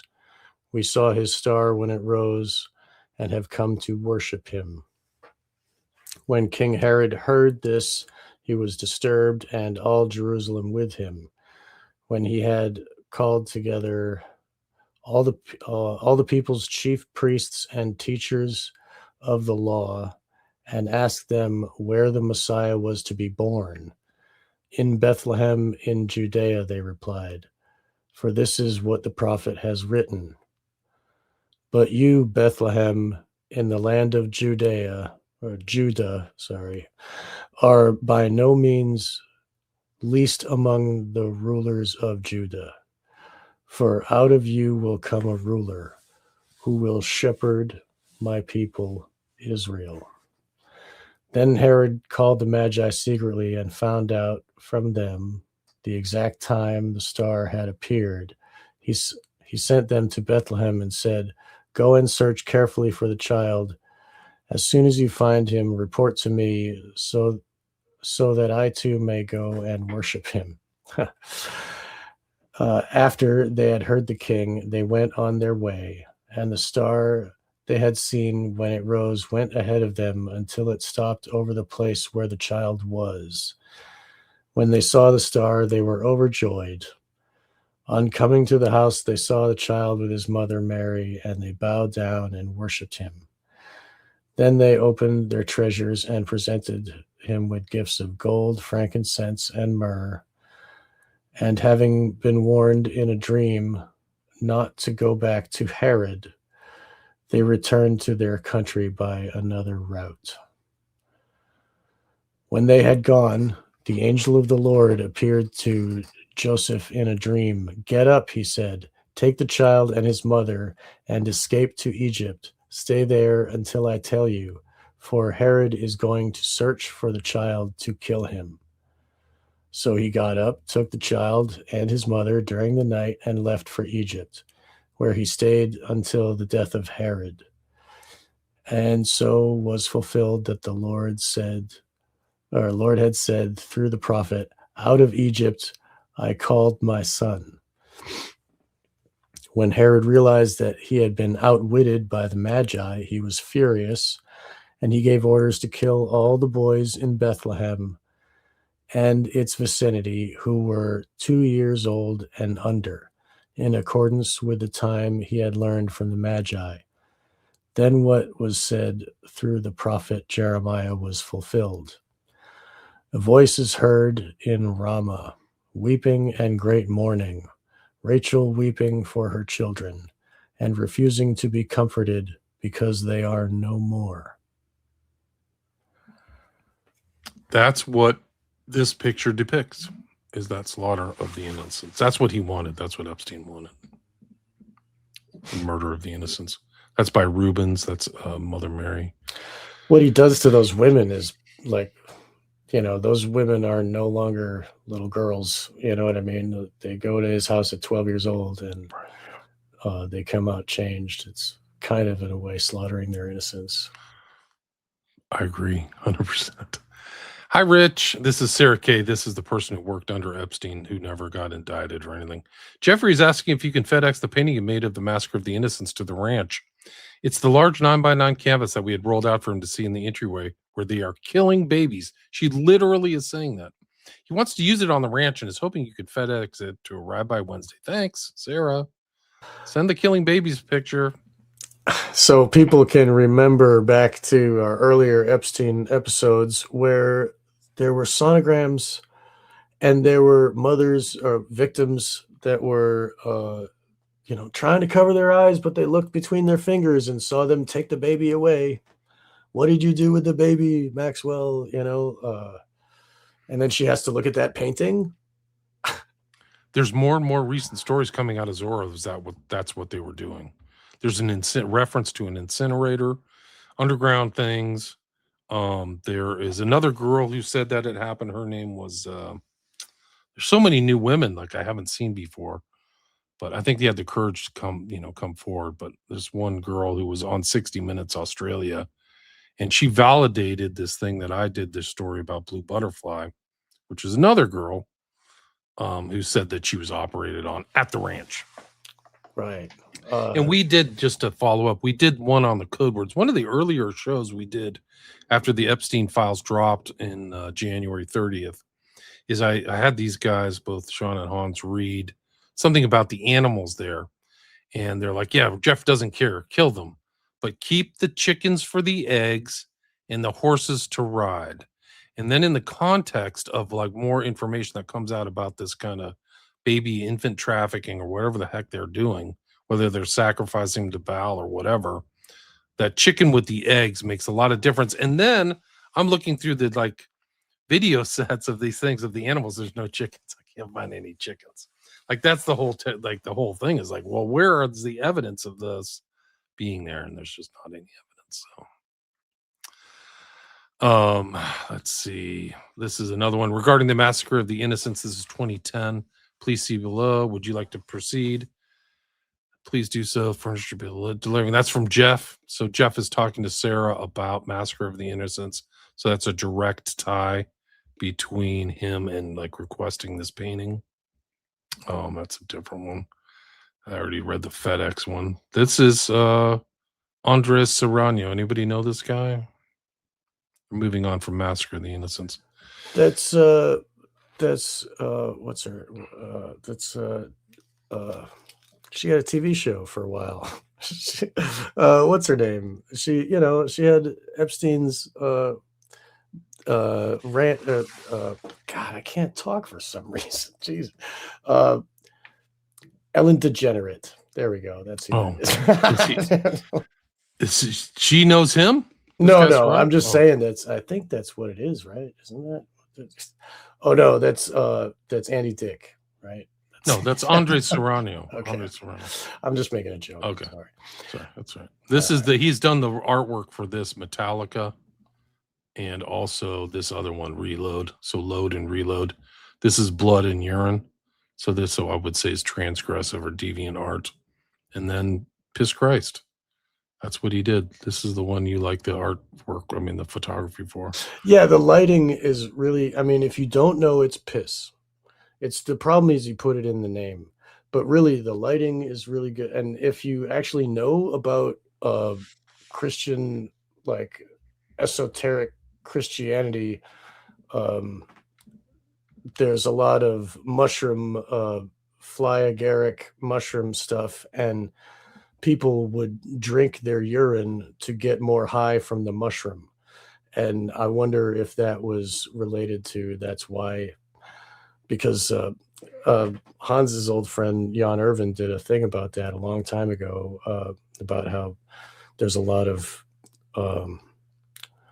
crossing of the symbolism between Jesus and like he would sit by the fountain and he said, you could drink that water, but this water will get you places. And so like as if he was some shaman that eats the mushrooms and then lets people drink his urine and then they get high, but that is, I'm just speculating, I guess, but really the lighting is really good. The color is beautiful. I like it, but the fact that people don't like it because it's sacrilegious. Yes, it's submerging him in urine. It's not the only one. He's done the Pieta in the same way and all this stuff. Like he's very sacrilegious. This is it. This is one of his presentations. But we were talking earlier about exchanging antiques. This is something that he and Epstein exchanged. For some reason, Serrano wanted this, and so it's some kind of woman praying, looking up at the sky that Jeff sent to him. And, the code words and other things, you just don't know. It's like, right. Is this something they traded for value or some other thing? But it's there. And there he is right there, the artist, the Madonna, the last known portrait of Jeffrey Epstein. This is actually from 2022. And that's the last portrait, the last picture of Jeff. So this is from 2019, mid-2019. And they had some kind of arrangement, like art for a portrait. And I think that Serrano was supposed to paint Epstein, but he didn't. This is what was left. So that's what Epstein, in whatever lighting and whatever it was, this is what the Epstein looked like before he was murdered, in my opinion. I think the facts showed out that he's murdered at the Metropolitan Correctional Center. So notice the fact his eyes are just black. Yeah, there's no pupils, perfect, straight black, and he's wearing black, right? Yeah, so it's hard to light eyes like that. You got to have, but they left it dark on purpose. Like he didn't try to light his eyes at all. Or he wanted it dark. I'm sure. Yeah. He titled the very interesting, infamous. So very much. It's a great. It's tough to make a portrait photograph interesting. It's just a face. And look at all the color he's put in there and all the the lighting, and I don't know. He's a good photographer. I'm sorry, guys. I'm sorry. It's not the only person that Serrano's worked for. He did a Trump expose. that he says he has a strong stomach, and that portrait is a picture that Serrano took of Trump. So there's a connection between this artist that it's not really known in the public, between Trump, Epstein, and Serrano. They're like a little incestuous group. It's funny if you look at the way the face is, and the way that the camera lens kind of makes his face blown up big, and his face is kind of jutting at the camera, and his necktie is like making his neck real small. So it's almost like the photographer is saying, look at this guy with this big head, right? Like a big head, literally. And then they got ego right there. Like, I think he's like, he might be saying something with it. Oh, I just think like with Epstein, he's got dark eyes. Like he's saying something about the person in this. No question. He 'cause titled Trump the has a big display head. "The Game: All Things Trump." So he has all this memorabilia about Trump, New York Post things, Newsweek, Esquire. And you can kind of get in the nitty gritty. But Serrano was so interested in getting stuff, he paid $2,000 for this piece of Trump's cake from him and Melania's wedding, and displayed it. That's weird. I mean, like, yeah. I'm not saying he's a good person. M&D, Where's Melania your and Trumpy Donald bear? Trump. Where's your Trumpy memorabilia? Yeah, maybe he bought Trumpy Trumpy Bear. Bear. He Trumpy should have bought Bear. Trumpy Bear. He Well, should have a Trumpy interesting you say that, guys, because one of our listeners decided to share a poignant piece of their own thing today, and I'd like to share it with you right now. Sweet. Literal owner of Trumpy Bear. Well, I should put her name on there. Let me see if I can do this. She didn't ask to like have it done. Let me go here. You could maybe crop. I'm cropping it right now. I'm doing it. But here we go. I wonder if that cake She's is probably still listening. If you think it's okay to put it out there, let us know. I wonder if that cake still tastes good. doubt it. Can you imagine? Like, how old is it? 20 years? Yeah, but it's Trump's cake. I'll eat it 1,000 years old. Yeah. Oh my God, no. There it is. With the flag, the thumbs up. Yeah. There's Trumpy Bear, kids. That's great. It's real.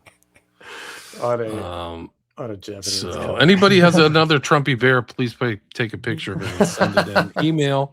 The best way to contact me is not to put stuff in a thread. William Ramsey Investigates at gmail.com or protonmail.com.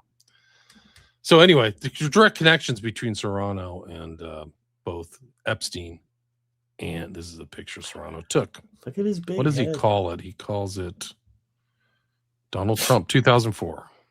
Oh my God, he looks like a friggin' alien, dude. Like, where's his saucer? I mean, or some kind of like a reptilian. I mean, he doesn't look human. That's a trigger word for all those listening to the fucking reptilian. No, but no, he's a reptilian. No, he looks really non-human. Yeah, it definitely looks like his head is ballooned up. Like it's really, and they shrunk it down the rest of his body because of the lens. I think it shows the lens. Never mind. Yeah. This is another thing about him. Like Serrano is like, he is intimately connected to Epstein. There's absolutely no question about it. And they're sending emails to each other all the time for like a span of like 10 years.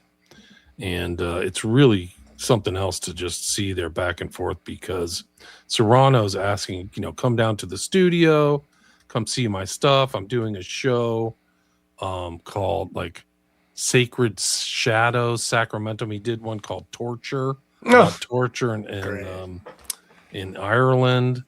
And he's like, oh yeah, I'm going to go off here and blah, blah, blah. And can you send me, I'm stuck in Cuba. Can you send me $6,000 and I'll pay you when I get back? So like he's asking Jeff for money. It's really like, this is just a whole thing. Leslie Groff between Serrano, Reed, Jeffrey Epstein, 2018. So fairly recently up into his thing. But if you realize this is just like coming to see Jeffrey at 9 East 71st Street between Fifth Avenue, famous Fifth Avenue, Madison. And like, these are all back and forth. But some of them are like, Here's the statue of Madonna. Jeffrey would like JoJo and Leah to take the statue of Madonna to Andre Serrano at the below address and just requested tomorrow. So that was the statue that I showed earlier. But The woman looking up at the right, correct. Like in the prayer thing. Like, what are these guys doing with this? They're talking. It's Serrano has assistants. Some of these are redacted, but these are directly to Jeff and Serrano back and forth. Dear Jeffrey, hope all is well. Any chance you could arrange for us to meet the Pope? Best, Andres. Epstein back to Andres. The list is now full. I'll ask. Thank you. This is 2015.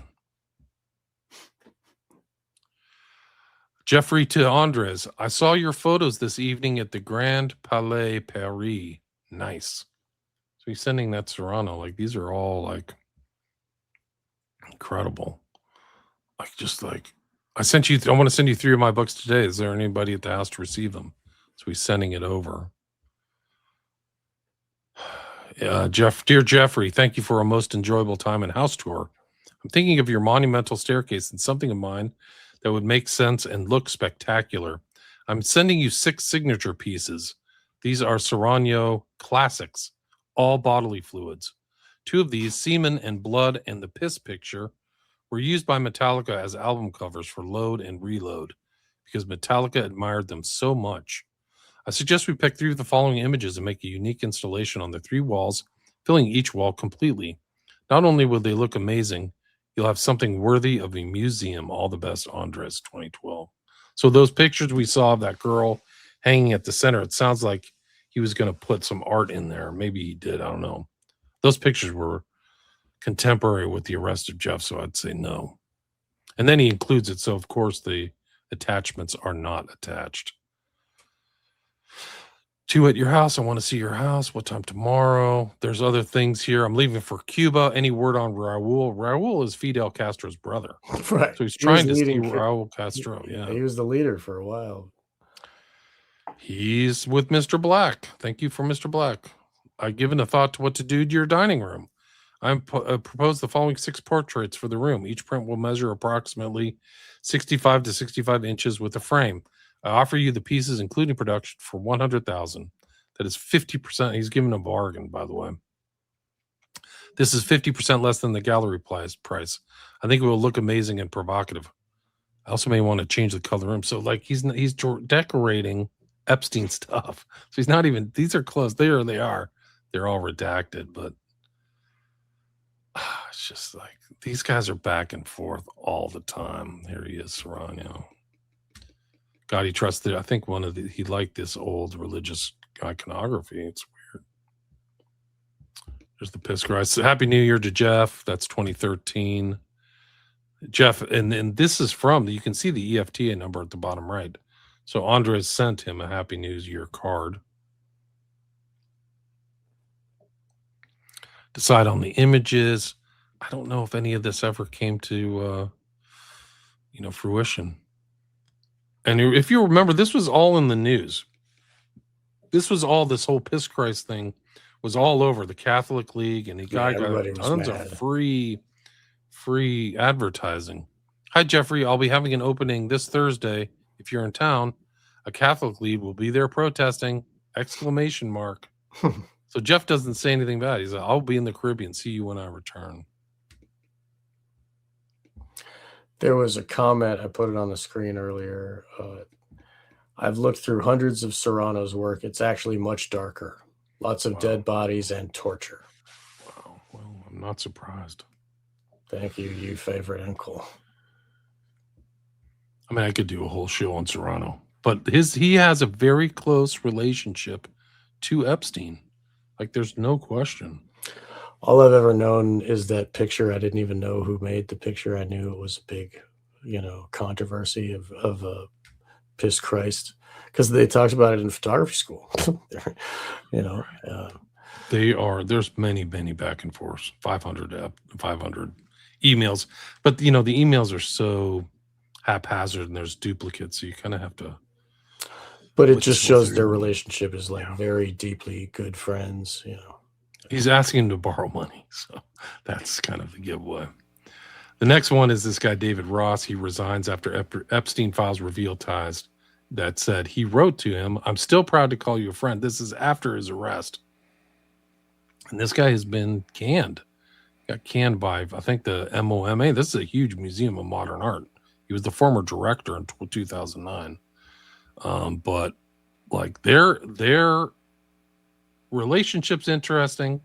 There's interesting articles.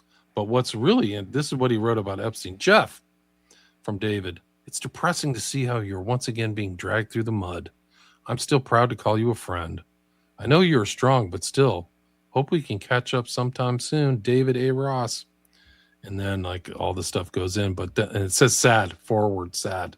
So Dave is sad that this guy, convicted pedophile, is involved in all kinds of incredible dark stuff, trafficking. Two, David. This is the same guy from Jeff Epstein. You want to read this, anybody? I'll read it quick. David Ross to David Ross from Jeffrey Epstein. Sent Thursday, 10/1/2009, 11:30 a.m. and 4 seconds. Roman Polanski's attorney are coming to see me. I might want to fund an exhibition entitled Statutory. Girls and boys ages 14 to 25, where they look nothing like their true ages. Juvenile mugshots, Photoshop makeup. Some people go to prison because they can't tell true age. Controversial. Fun. Maybe it should be a web page with hits tallied. So he's suggesting like a scandalous thing where if people could go to prison over it, like that's how dark his cultural jamming was. And I think we did one of the shows where we talked about him trying to insert nude women into video games. You remember that? So like this is another of Jeff's degenerate evil, like trying to like, oh yeah, maybe we could trip some people up and they'll go to jail because I'm putting in underage people that nobody's sure of their age, right? Like he's knowingly doing it. He's knowingly speculating about it with this guy, David Ross. But he wants to promote it on a web page and tally how many hits they get. Like, let's see how much this is infecting the general society. Wait till the next email. Okay. It gets even worse. True ages. And then if you want to, this is to Jeff. Anybody want to finish the thread there? You have to read them backwards, but maybe if you can try. Because the original one you just read is here. And this is another example of just in a general point is how inconsistent the redactions are. Because you just read that Roman Polanski's attorneys are coming, and then it's redacted on a different file. That's how incompetent these people were. They're not competent. They were unable to like data crunch this accurately. And it's a big tell. Like they didn't care. They just want to get paid, in my opinion. But you have to read it from the bottom up to the top. Okay. So it's an exhibition. Let's say, let's talk today. I'll call you. Would it be good for you? Are you traveling yet? David Ross, you are incredible. This would be a powerful, hourful. He left off the P. I don't know if that's on purpose. Powerful, and freaky book. Do you know the total porno commercial kitty picture of blank that Richard Prince appropriated for an exhibition in the early 1980s? And Epstein writes back, 904, yes, they closed it off in the London show. And yes. Literally 4 minutes later, he has an answer. Yeah. That's a huge tell. 9 a.m. right away who he's talking about, the redaction. Yeah, no, 9 a.m. to 9:04. He's right there on the thread. So first is 9 a.m., then 9:04 a.m. response. Yes, they closed it off in the London show. And then afternoon, the Ross writes back. And yes, this should be a web-based exhibition, totally global and totally open as a 2.0 platform for the ranting of everyone. So he just says he wants to get people arrested accidentally for putting underage kids out there. And then he follows up with, it should be totally global. And for the granting of everyone, I think it's another misspelling or something, like, because Jeff, he just scattershot, would put these typing things. He must have added like either BlackBerry or something. I don't even know, but like he would always misspell words. But he wanted to make sure it was accessible globally on a web exhibition. And so if you see some of the earlier ones too, he seems to be setting up some girl he trafficked from Eastern Europe to go straight to Pornhub. Like he was having her groomed. I think we talked about that one where the girl was redacted, but they're like, oh yeah, she has baby hair or whatever. So you see this thing of Jeff, he's literally trying to corrupt as many people as possible. He's a complete monster and a complete piece of what. Anybody want to take a guess who the girl was who's redacted that they know, that Jeff knew within 4 minutes? Like he knew off the top of his head, in my opinion. Oh, probably the girl from the Blue Lagoon movie, right? Very good, very good. Yeah, Yes. she was a Playboy or whatever. They knew this was like Piss Christ. For people who don't know, this prepubescent girl, Brooke Shields, right? Brooke Shields, dressed in makeup like this. This was either published by Hefner or something, but this is Richard Prince, right? He just mentioned Richard Prince right here. If you see, in this, you just read it, Hans. But this is it. They know the pedo. They know the pedo lingo. They know the kind of culture of the pedophilia. Joe Benet Ramsey, right? Joe Benet Ramsey. Right. That's the beauty pageants, and then this whole thing and the way that was covered up. Completely. Right. I'm pretty sure she was like that other girl Barrymore, where she was like in the public view in a not good way when she was very young. It's my understanding. I mean, anyway, Brooke Shields' mom brought her there and promoted and got her into that movie and was all about it. Signed away all the. Her mom was like a Hollywood mom, yes. She was the one who did everything right for her. Right. Yes. But I mean, the woman who Roman Polanski raped, or the young girl who Roman Polanski raped, was dropped off by her mother to Jack Nicholson's house, and the girl had the Quaaludes. The girl brought the drugs. He didn't drug her. He just gave her champagne. And there were two girls. It wasn't just one. Oh, I think one never talked. There were two. My understanding. Yeah. Well, they were driven there by mom. So that's Hollywood, though. I mean, yeah. This is another one. This is from the Mansion of Hell. This is George Alvarez's coming of age ceremony in Epstein's townhouse. Now, these were redacted in the pictures that they took in 2019, but this is interesting for just a variety, because it's not just what's pictured there with the kid naked and ready to roll, so to speak, but in the background there's like demons and stuff. Like I don't even know what they are, but this is the one that they redacted. You can see the EFTA number on the bottom. Yeah, I don't even know if I should show that close up. I don't know. YouTube will get pissed, but this is deviant art, guys. Can you go back? I just want to look at that. What's going on in the background? Women dancing. Doves is like the Holy Spirit, but also Crowley used doves a lot as like a symbol of what. Yeah, the dove and the chalice. There's your mirror. She's gazing into the mirror. There's like a chaise lounge or something like that. They're naked. They're multiracial. Yeah, and there's like some kind of bacchanalia in the background. I don't know what it is. It's some kind of writhing women, sort of a bacchanalian ecstasy. Right. You see the horn, and they're being possessed by the dark energies, or possessing them. See that? They're almost copulating with these possessing spirits that are coming through in the background. Peacocks up. This gives you an idea of the size of it. Oh yeah, I didn't understand. It's big. Like it's like a wall mural. There's the guy signed it. I think this is literally from the Epstein files. Like it was in storage somewhere. I mentioned storage earlier, so they stored it somewhere. I've shown this. The shrimp. This is up on the wall with kind of like Picasso style Cubist art in the background. This is like an infant, and there's a picture. I've shown this to you, Sean, or one of you guys. There it is in the background, and this girl as a statue. And I think she might be. They had redacted her underbelly, I guess is what you can say. Underbelly. But there's Jeff and these two guys. They're just like, this is normal. Like, who's this guy here on the left? Why didn't they redact him? I thought they were redacting perps. But you can see the EFTA numbers right there. You can see this in the files. But there's the deviant art right there. Like, this is so strange. It's just everything together is Jeff Epstein's inner world is so screwed up, dude. He's a monster.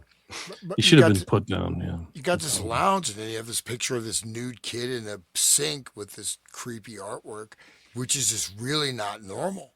And it's framed, like expensively framed, and this is obviously a meeting space or a casual meeting space. So I mean, I think it's off their kitchen. There's like a little eating dining area, and this is what they're doing. And they've got some girl either trafficked or doing something like, get off the floor, get off on your fours. It's basically back to women as furniture again. Right. But then when she's doing her business under the table, whoever's there sitting at the table can look up at the picture and, have their jollies or whatever. We're trying to use code words, I guess. I don't know. But, I don't know either. It's gross. We talked about this guy last week, Paguzzi. He showed up on the Edge. He's all over Edge. It's so weird. But this is fairly recent. This is within the last year. John Paguzzi, everyone knows up about a new HBO Max documentary. I know nothing about this. But he is the father of the celebrity selfie. And I have to find out his art. So he's an art collector of African art. Something tells me that it's going to be like dark, African god art, but I don't have any proof of that yet. But he operates in this network. He's pictured with like everybody. Hunter S. Thompson, the Stones, Lady Gaga, Andy Warhol, Schwarzenegger. Who else? Richards. There are two pictures with Rolling Stones by the pool. And isn't one of their founding members, didn't they die in a pool? Pool, yeah. Yeah, Brian Jones. That was another one of the... He was basically SFK'd in a pool, in my opinion, because a guy came out and said he drowned him. And then they chalked it up to an accidental drowning, by the way, there's a number of some of these modern, relatively modern, esoteric schools of occult, whatever, and they say that the true ancient Satanism comes from Africa, right? Which came from ancient Egypt, but it's actually the African is the deepest root of all of it, and that's kind of out there. So I think the African art could be, depending on what it is, could be significant. That's Paguzzi there with Ratner. So you see this nexus. This is the Epstein network. Because there's pictures I can just bring up of Ratner with Epstein, right? And Ratner directed Melania's documentary. So this guy Paguzzi is important. He's never been brought up because here he is in the thing, and he's also at those Edge meetings. Like, what the hell is this guy doing at the Edge What does he do in his life? He just takes pictures with celebrities? What was his actual work? His dad was an executive for a French auto manufacturer. So he was independently wealthy. And he was buying stuff and selling stuff in the hundreds of millions of dollars. So he had a lot of free time and a lot of money. And so I think when he was younger, as like son of a rich kid, this is how he did his time, is took photography and took pictures with famous people. Like he was like I don't know what it would be, like a groupie, like a male groupie. Yeah, like that's a good word. I mean, who else is he with? Is that Chairman Mao? Is it the real? I don't think that's really him. I think it's a statue. But I haven't seen his new book yet. But here he is with Paris Hilton. This is 2006. At a gallery. Like there's this other Serpentine galleries these guys are all at. I need to do some research on the Serpentine gallery. Here he is with Catherine Deneuve. He's French, Paguzzi, even though he's Italian last name, he's French. He's a battalionist. And there he is in Epstein's book. There's so many important people in here. Like this is incredible stuff, And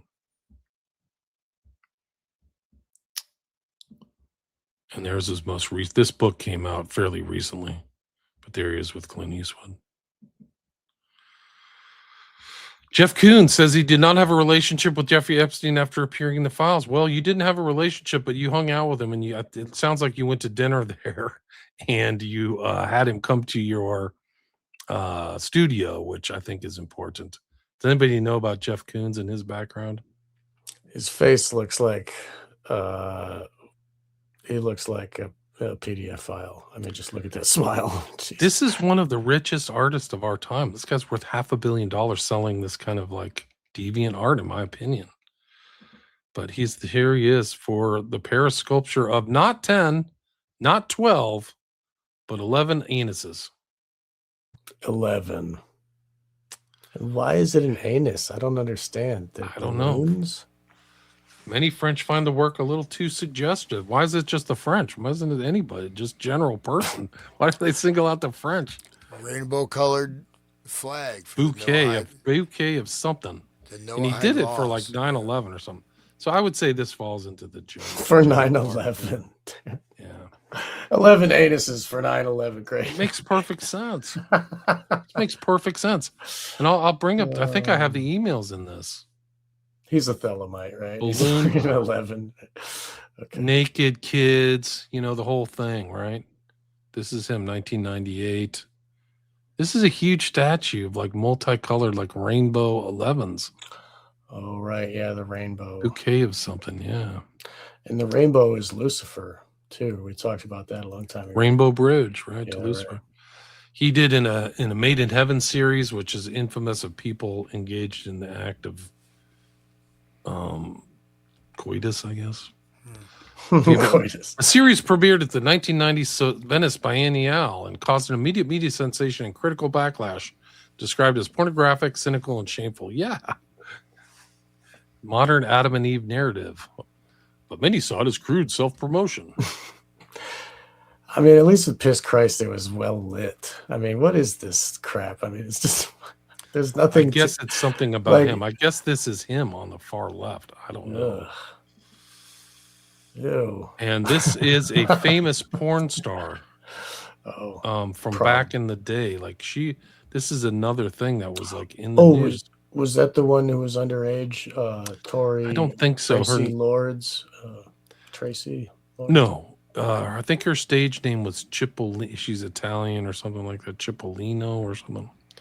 Anyway, I could do a whole show on Serrano and this guy, but he's connected. Also, Damien Hirst is connected to Epstein, where he was the guy who did like the animal pieces and stuff like that. Epstein knew people in the art world, and he was talking to them all the time, man.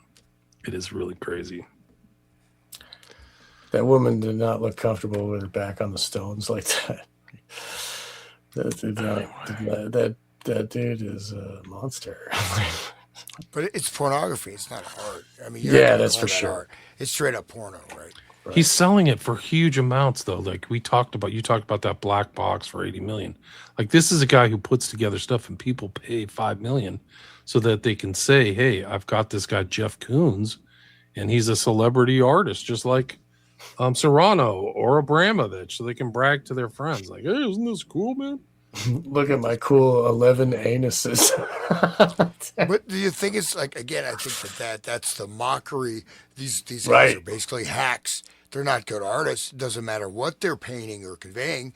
They suck. Sorry. They're not good even at their craft level, but they're good at distorting, they're putting on this distorted agenda. I'm sure that is 11 anuses, right? And that's the rainbow colors, which is the rainbow flag, the transgender thing, and the Noahide laws that we're all under, thanks to W. Bush, the first Bush one, signed in the Noahide laws, and that's a whole nother topic. But I recommend people look that up. Rainbow flag and the particular colors, the particular sequence of colors, is the Chabad world order, basically. So. Wow. They painted that on the White House. Remember, Love Wins? That George Bush. Yeah. Oh no.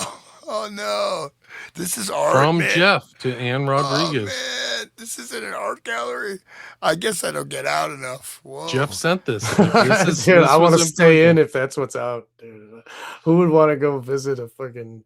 Oh, gonna go to. There's the gonna go to the art EFTA gallery. number, guys. Like, this is incredible stuff, You know, man. look at a freaking. Look at a George W. fucking a pig. I'm sorry, I said the word. I'm sorry. I didn't mean to swear. And most of the artists on this level, the actual work, it's all done by assistants. You know what I mean? Most of it, they'll just like sign it. They'll maybe That's throw true. a dab of paint, but most, like especially something like that sculpture, that's all going to be most of the grunt work. I mean, I would just generally speaking, like Andy Warhol or something. I mean, he's barely doing anything, right? It's his underlings Right, it's that his are actually underlings. producing. I'll read this. Went to work today working for a famous artist, helping to make 11 anuses. Go home, tell their wife, like, oh, I'm so proud. Does anybody want to read the story of Maria Farmer? This is her I story. can Does anybody barely feel like read it. It's like, it's very, Okay, let's get that. okay. That's a little better. Yeah, that's better. Let's see. Okay. Does anybody feel like reading this, or should we read it? Like, on my presentation's done. There's more I should have put in there. God, there's so much. But this is Maria Farmer's story about her art and missing stuff. Does anybody want to read this or feel like reading? This is the intake to the FBI too. So the FBI had records of this. Yeah, after this, we should show her painting with the. Yeah, I'll try to find her. I think I have like an article of her paintings and stuff. Okay.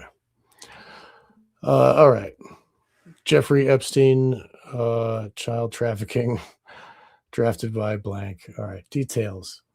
On 8/2/2020 at 11:54 a.m. Eastern Time, redacted cell phone number, redacted email address, address, all redacted. Internet protocol IP address. Okay, great. Which resolves to North Hollywood, submitted an online tip to the FBI, National Threat Operations Center, via tips.fbi.gov to report information regarding Jeffrey Epstein and Ghislaine Maxwell. Date submitted 8/2. Threat to life. Submitted text. In 1996, I was 19 years old.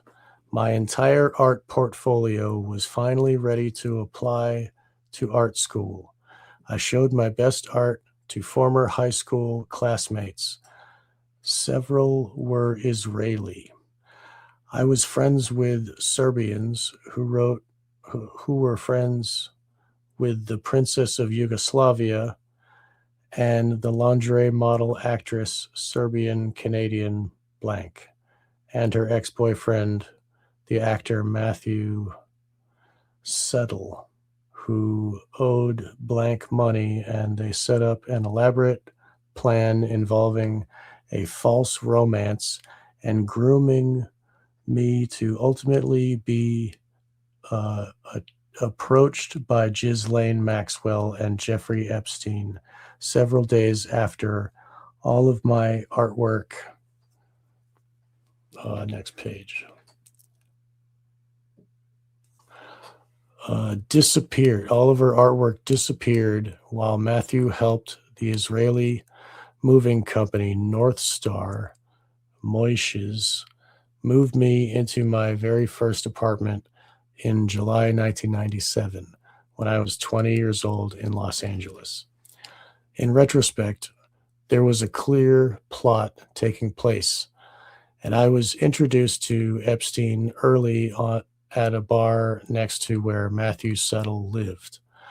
I heard blank call him on the phone and ask on speakerphone sometime between April to June of 1997 if Matthew had her money yet.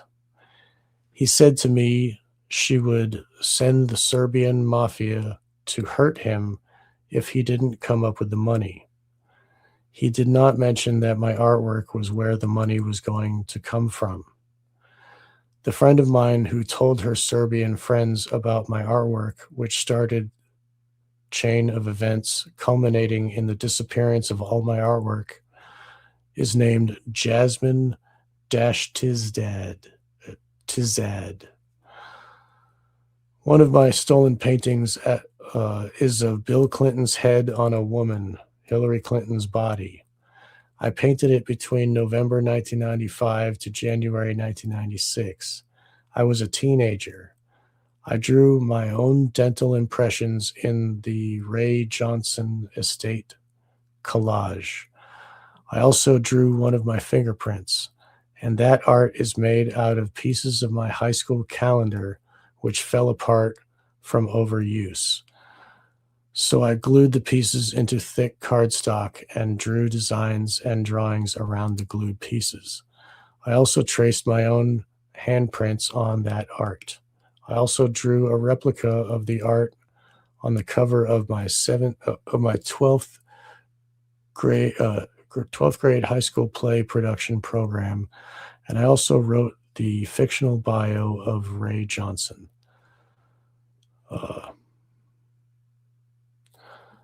Do you want to read the violation questions? Yeah, all right. What was violation questions? What was the exact crime that occurred? Art theft, art fraud, art forgery. Does this information involve a government official? If so, what is their name and position? No. Do you have any evidence to support your claim or know of any witnesses to the crime? Yes, some evidence and witnesses who saw the art before it happened, before it disappeared. Did you suffer any personal losses, financially or physically, due to the crime? Yes, to both questions. I've spent $100,000 my dad had to give me to buy my stolen artwork back. Wow. But most of it I can't get back because it's been sold through Sotheby's in June 22nd, 2017.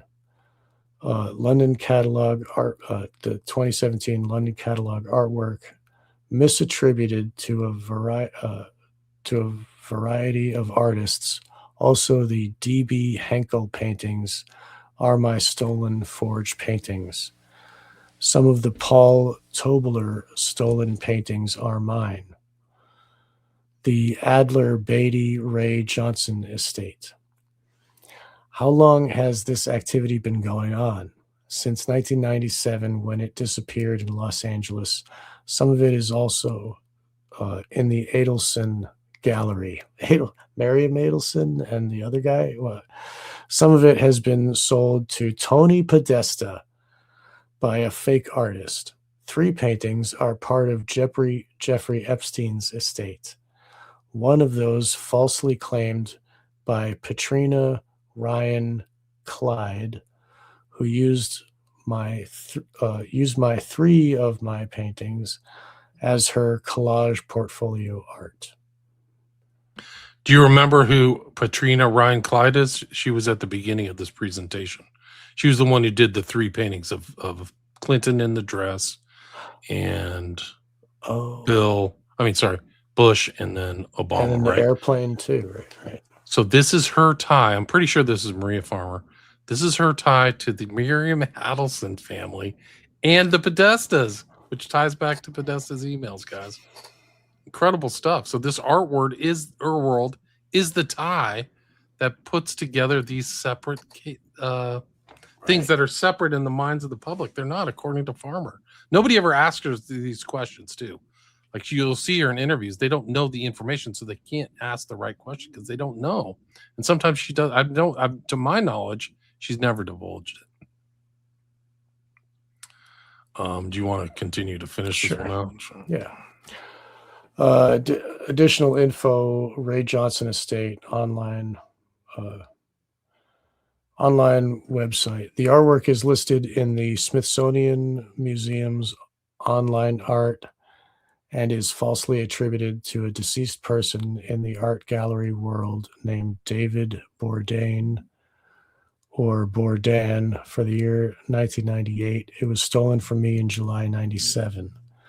Patrina Ryan Clyde has an online presence and has many fake articles written about my artwork falsely attributed to herself. One of those paintings was originally a painting of Dan Quayle, but someone has painted over the face to make it look like George Bush Jr. instead. That painting used to depict a note tacked onto the wall that spelled potato wrong with an E, which was crossed out, and underneath was written the correct spelling of potatoes. Also, my signature used to be on the front of the desk, but it has been painted over.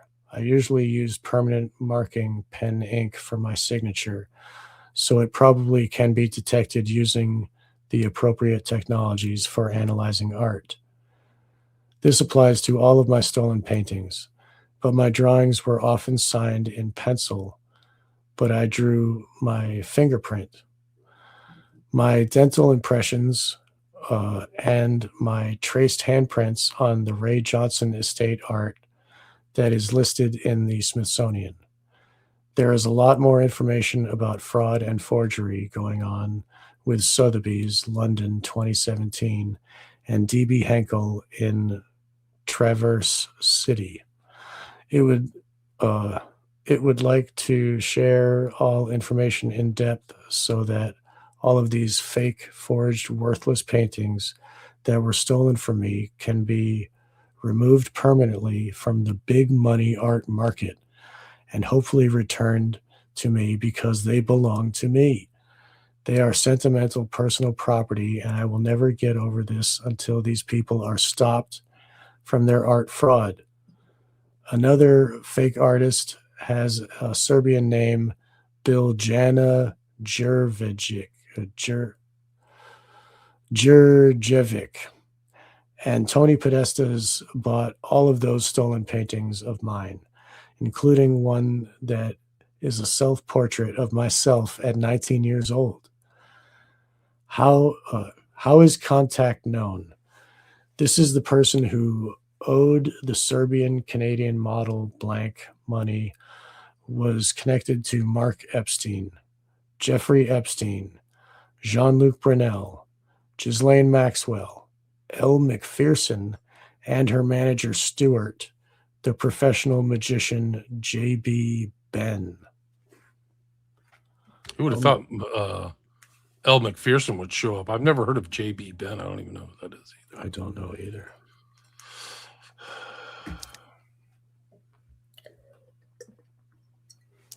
Okay. His full name is Jeffrey Matthew Settle. He became a very successful actor immediately after all my artwork disappeared. He also was friends with Lady Victoria Hervey, a member of the aristocracy of England at the time when all of my paintings disappeared. I had shown him every single painting I had ever made. Redacted was friends with a princess of Yugoslavia, but I don't know which princess this was. She also, in recent years, has been publicly linked to Prince Andrew. J.B. Ben, the magician, was also very closely involved in grooming me to meet Ghislaine Maxwell in New York in April 1997, when I was forced by Matthew Settle to go stay with J.B. in New York City for a week in the bedroom of his roommate, Urim Lekaj, who was an Albanian model who went to Los Angeles while I was staying in his bedroom in Manhattan at JB's apartment. JB took me to a dinner with reservations required where Ghislaine was sitting at the table next to us and asked me for my contact number to send me modeling castings. I looked 15, even though I was 20 years old at the time in 1997. I'm only 5'3.5" tall, and I was never photogenic enough to do modeling. It was all a scam. And I think the goal was primarily to steal all of my artwork, which according to Sotheby's, the Smithsonian, Adler Beatty Gallery, Adelson Gallery, D.B. Henkel forged paintings that are my stolen paintings. In capital letters, here we go. All of the people involved are making millions of dollars selling my stolen paintings with forged signatures and false provenance. How is contact known? He very suspiciously showed up outside an audition. I was sent to by the parent of one of my classmates and began a love fraud fake romantic relationship with me in July of 96, which ended abruptly a year later in July 97, right after all my artwork disappeared. He was also good friends with Mark Epstein, who he talked about a lot. Instead of encouraging me to use my art portfolio to apply to Cooper Union Art School in New York City, where Mark Epstein was director and where the tuition was free, all Matthew did was tell me I needed to get a job waitress at a restaurant, specifically Union Square Restaurant in Manhattan. Specifically that restaurant where we can keep tabs on you. And okay. Additional info. Here, did that already? I think you covered everything, so that was Okay. good. But look at all the graft going back before 2000, right? And that they're stealing it, and through forged signatures, they can make millions of dollars. And Tony Podesta's involved, and some of these other people. Like, who are these? Like, Matthew Settle. I guess I've seen that. Somebody in the comments said that he was in Band of Brothers, which I watched. But this other guy, Ben, like, whoa, he watch this. This is kind of disturbing. Shoot, where is it? I thought I had it. There it is. Well, this is our new royalty, right? And so that's Maria Farmer. Okay. Yeah. But I mean, this is our new royalty. Look at all the great artworks of the past. That's from support, patronage, right? Royal patronage. Most of it. All these great paintings, great masters, they're supported. This is what they're supporting, right? With this infinite wealth, is just degeneracy, deviant art, and then they're street level heisters. Hoodlums, yeah, shysters. How much money you Just have? You're constantly still gonna shysters. run the scam. You got billions of dollars. I'm gonna scam, get some more. It's like it's unbelievable. It's a state of nature. It's like they're freaking salmon swimming back to roost. They're just scammers, constant scamming and lying and manipulating. And then here's this guy, JB Ben. That's probably why I haven't heard about him, because Diane Neal claims Magician X, JB Ben, assaulted her and slit her dog's throat. Nice. Wow. That's in the lawsuit. I don't know. A manipulative and maniacal fraudster who defrauded her of millions. So, I mean, that's her claim, but it sure sounds like she's in the right company, right? All these other people, they're all fraudsters. I mean, you have to take this is like stuff that comes in. This is what boggles the mind. And people do not understand the enormity of how the American people got raped by the FBI, who did nothing. Their sins are of omission. There's like voluminous records like this that are coming into the FBI. I think Farmer is suing the FBI right now for inaction. So I think she's suing them because she keeps calling them going, these are criminal acts, and they don't do anything. It's unbelievable. I hope she wins. That's great. That's great. Who was the guy? Ray. Imagine Ray getting up and testifying, and he knows all. You have to think he knows these are incoming or intakes, like he should. And the same thing with frickin' Patel. This is one of thousands of documents, guys, of people going, I got all these names, I've named names, I've got evidence, and nothing happened. The cover up is extraordinary. It is off the charts. The FBI is not the good guys. I think we've established that with the other series we did.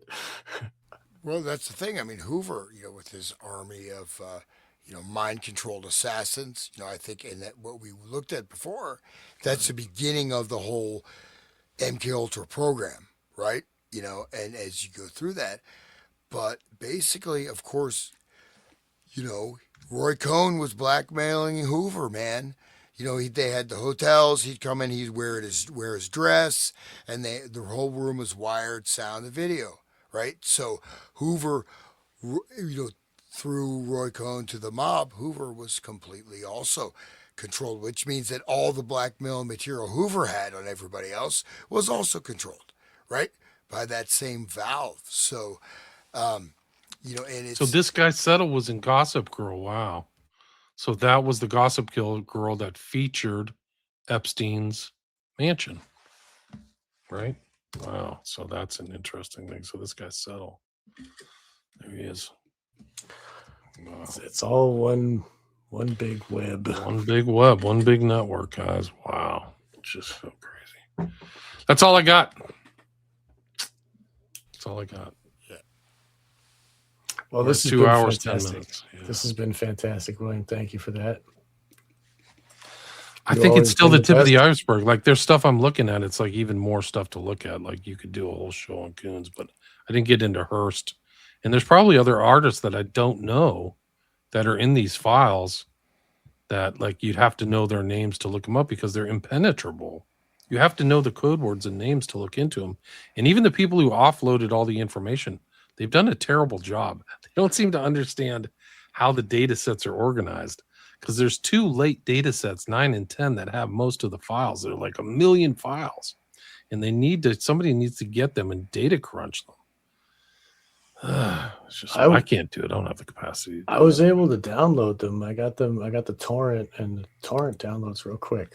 Did you download data sets 9 and 10? Because Yeah, I got 9 was like almost 100%. It was like 98% of all the data. Like it was the most complete. I'll send it to you. How many gigs do you think it is?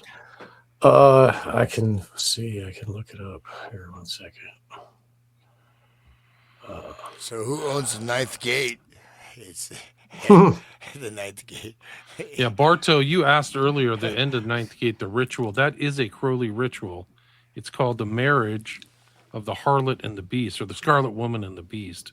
And so what's depicting is Johnny Depp is the beast, and he's being ridden by this entity who follows him around the entire movie, who like floats down from the sky and stuff.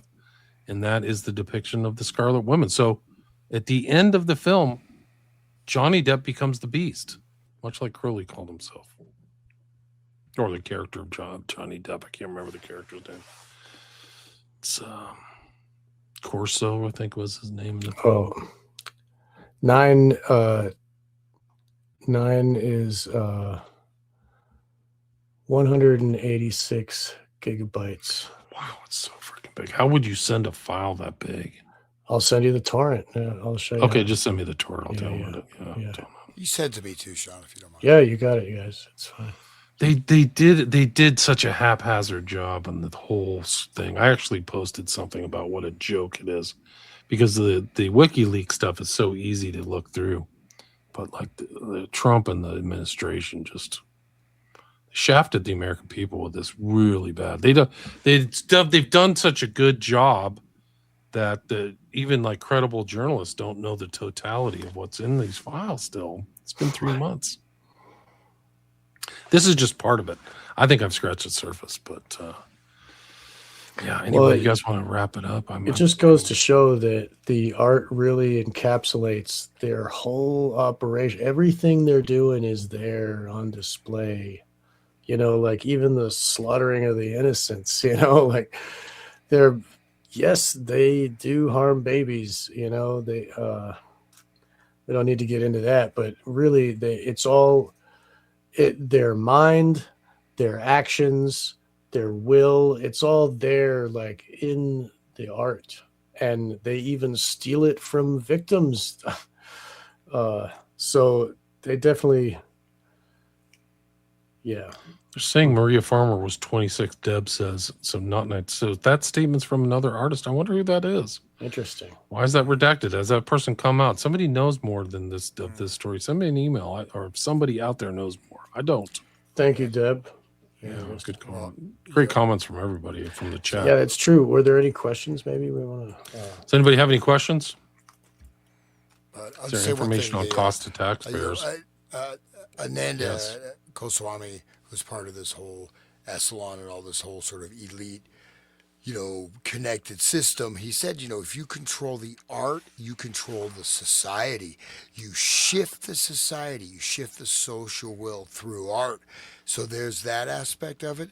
There's also the aspect of they're using it as occult ritual currency. They're using it potentially as portholes to mirrors to walk through. They're using it as control mechanisms for mind-controlled people to re-traumatize them. And then they're using it as money laundering and fraud and debasement and mockery. So all these aspects are part of it.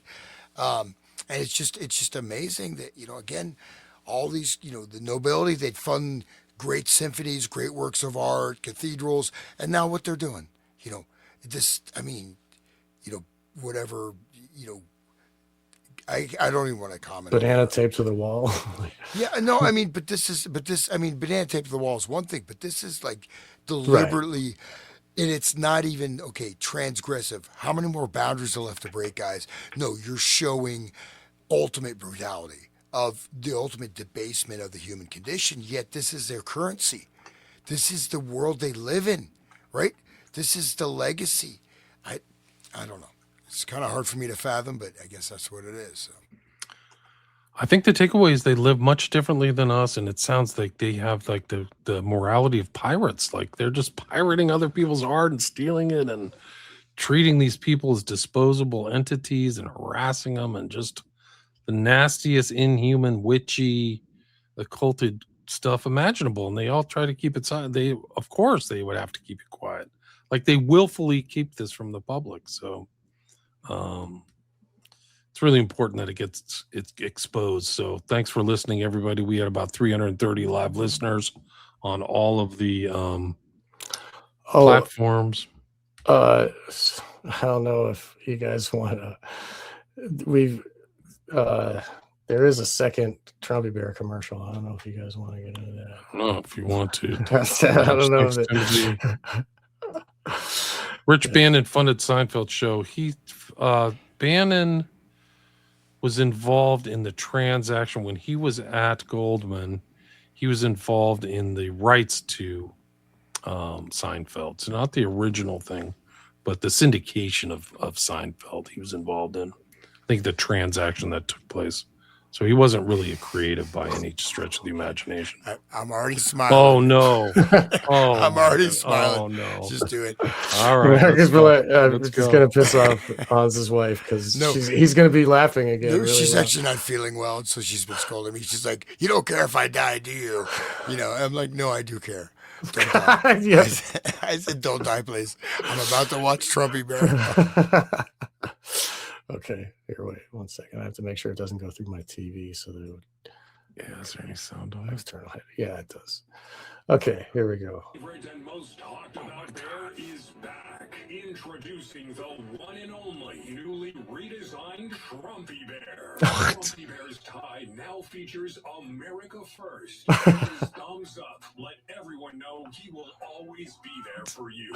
Just find the secret zipper. The American flag themed blanket. And show your patriotism by proudly displaying Trumpy Bear in your home. Trumpy Bear is here. He skis. He's on the moon. He's on the moon.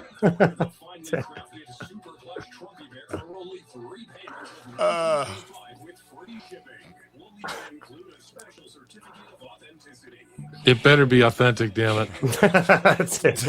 It's got America First tie now, though. I mean, it's worth another $60. If you paid for the first one, the $60, then you'll pay for another one that's got a tie, right?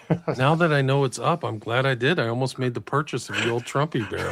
Yeah, the new one, the thumbs shit. up, double thumbs up. He's always there for you, William. He's your mate. I'm He's gonna your wrap mate. myself in the flag tonight. Friend, yeah. I want to know. just drive around, town with him, like on When my the motorcycle. Yeah, ride your hog with your Yeah. when they Trumpy bear. activate the hordes of all the Somalians down the street from me, I'll have my Trumpy bear. Hey guys, it's Trumpy bear. Don't eat me. You know. Right. Somebody You're, asked you're us that next on the parody. food chain, man. I know. No, but I After they're mean, done with cats, it's you, Hans. In the cauldron, in the Naganga.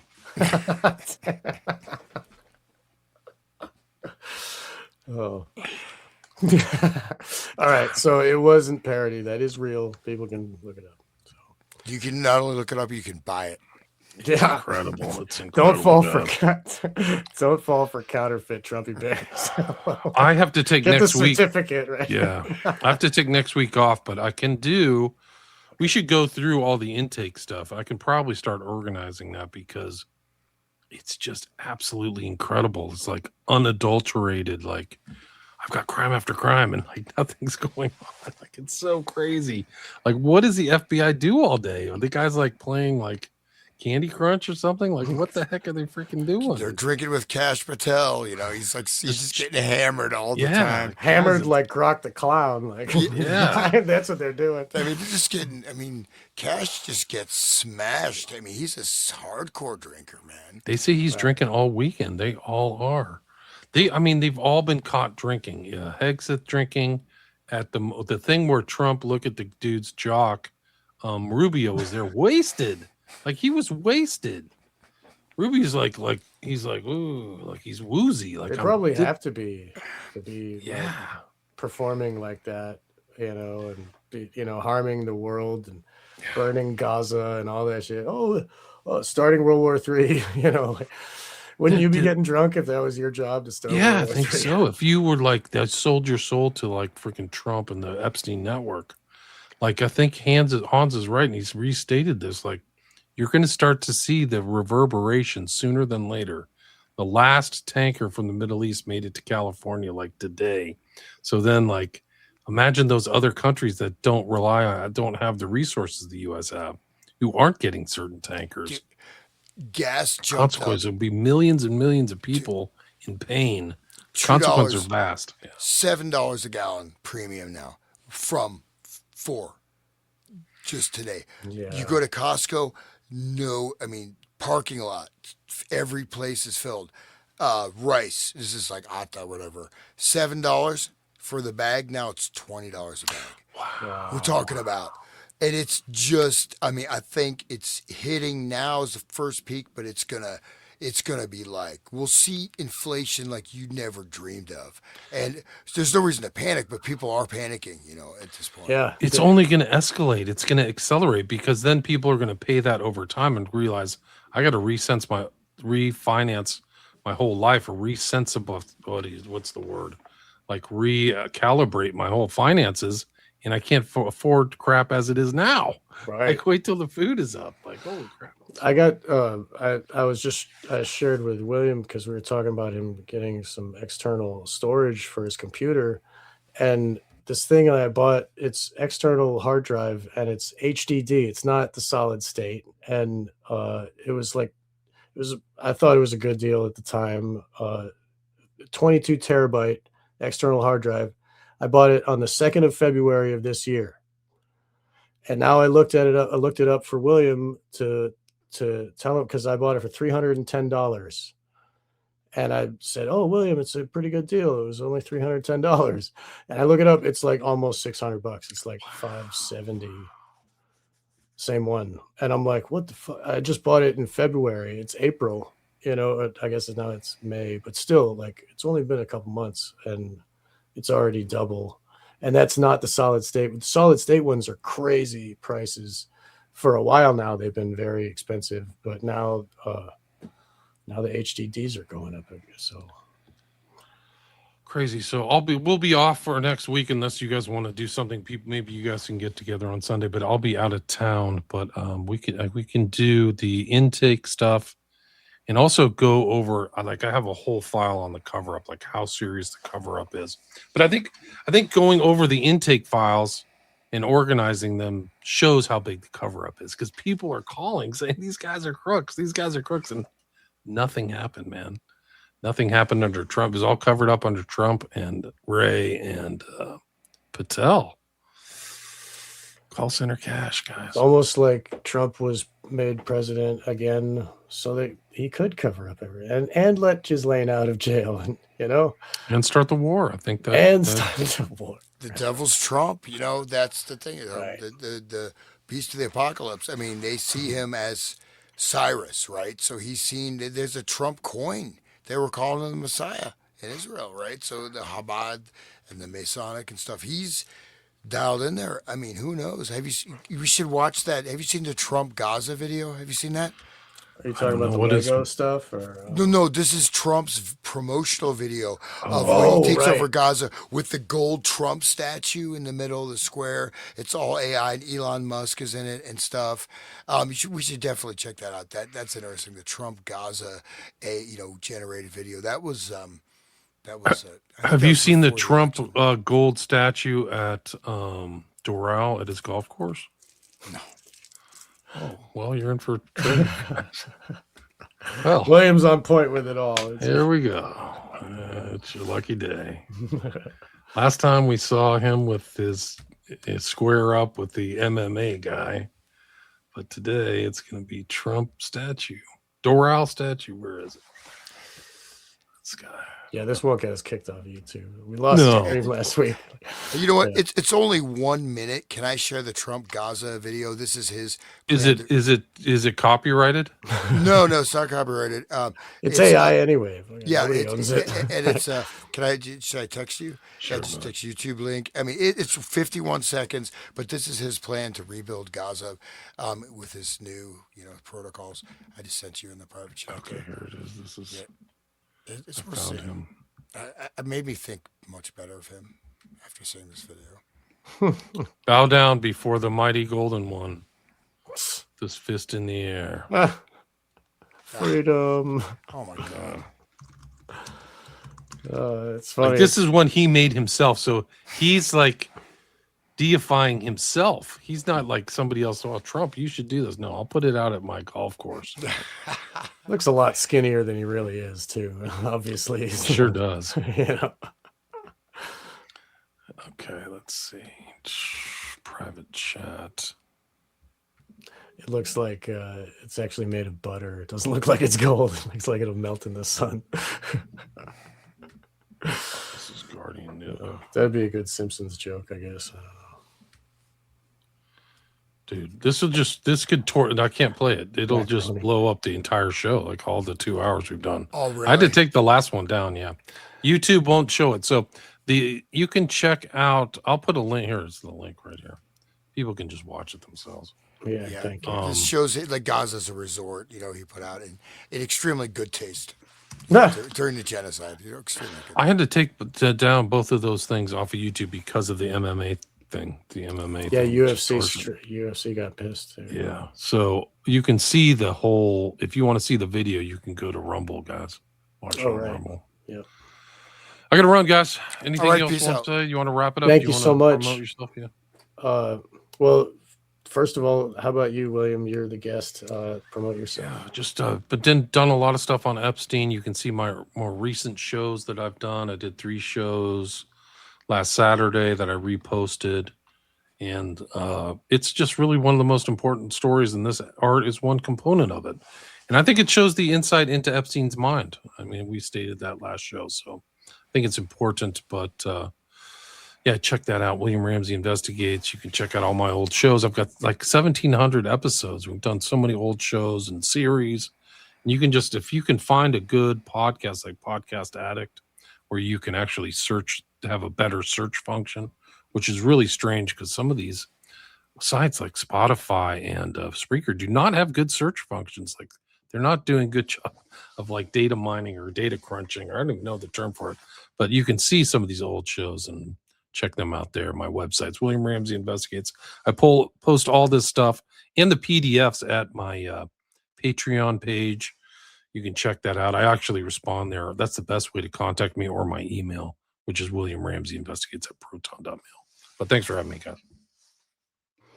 Well, it's always a pleasure. And William, thank you for joining us. And it's so much like every time it's a show that we don't expect. And, each one of these are gold. I'm really, it's really great. Thank you. Thanks. Yeah, thank you guys so much, and I will catch you after a week vacation. I hope everybody shows up with the Trumpy Bear next show. Next Trump- Sunday's Mother's Day, guys. So get Yeah, ready. Call your week after parents. next. Call your parents if you're still lucky to have them, and get your mom some flowers. So all the best. Thanks for listening, everybody. Okay. 330 live viewers. Thanks so much. Okay, Fantastic. I'm out. Thank you. Bye bye. All right.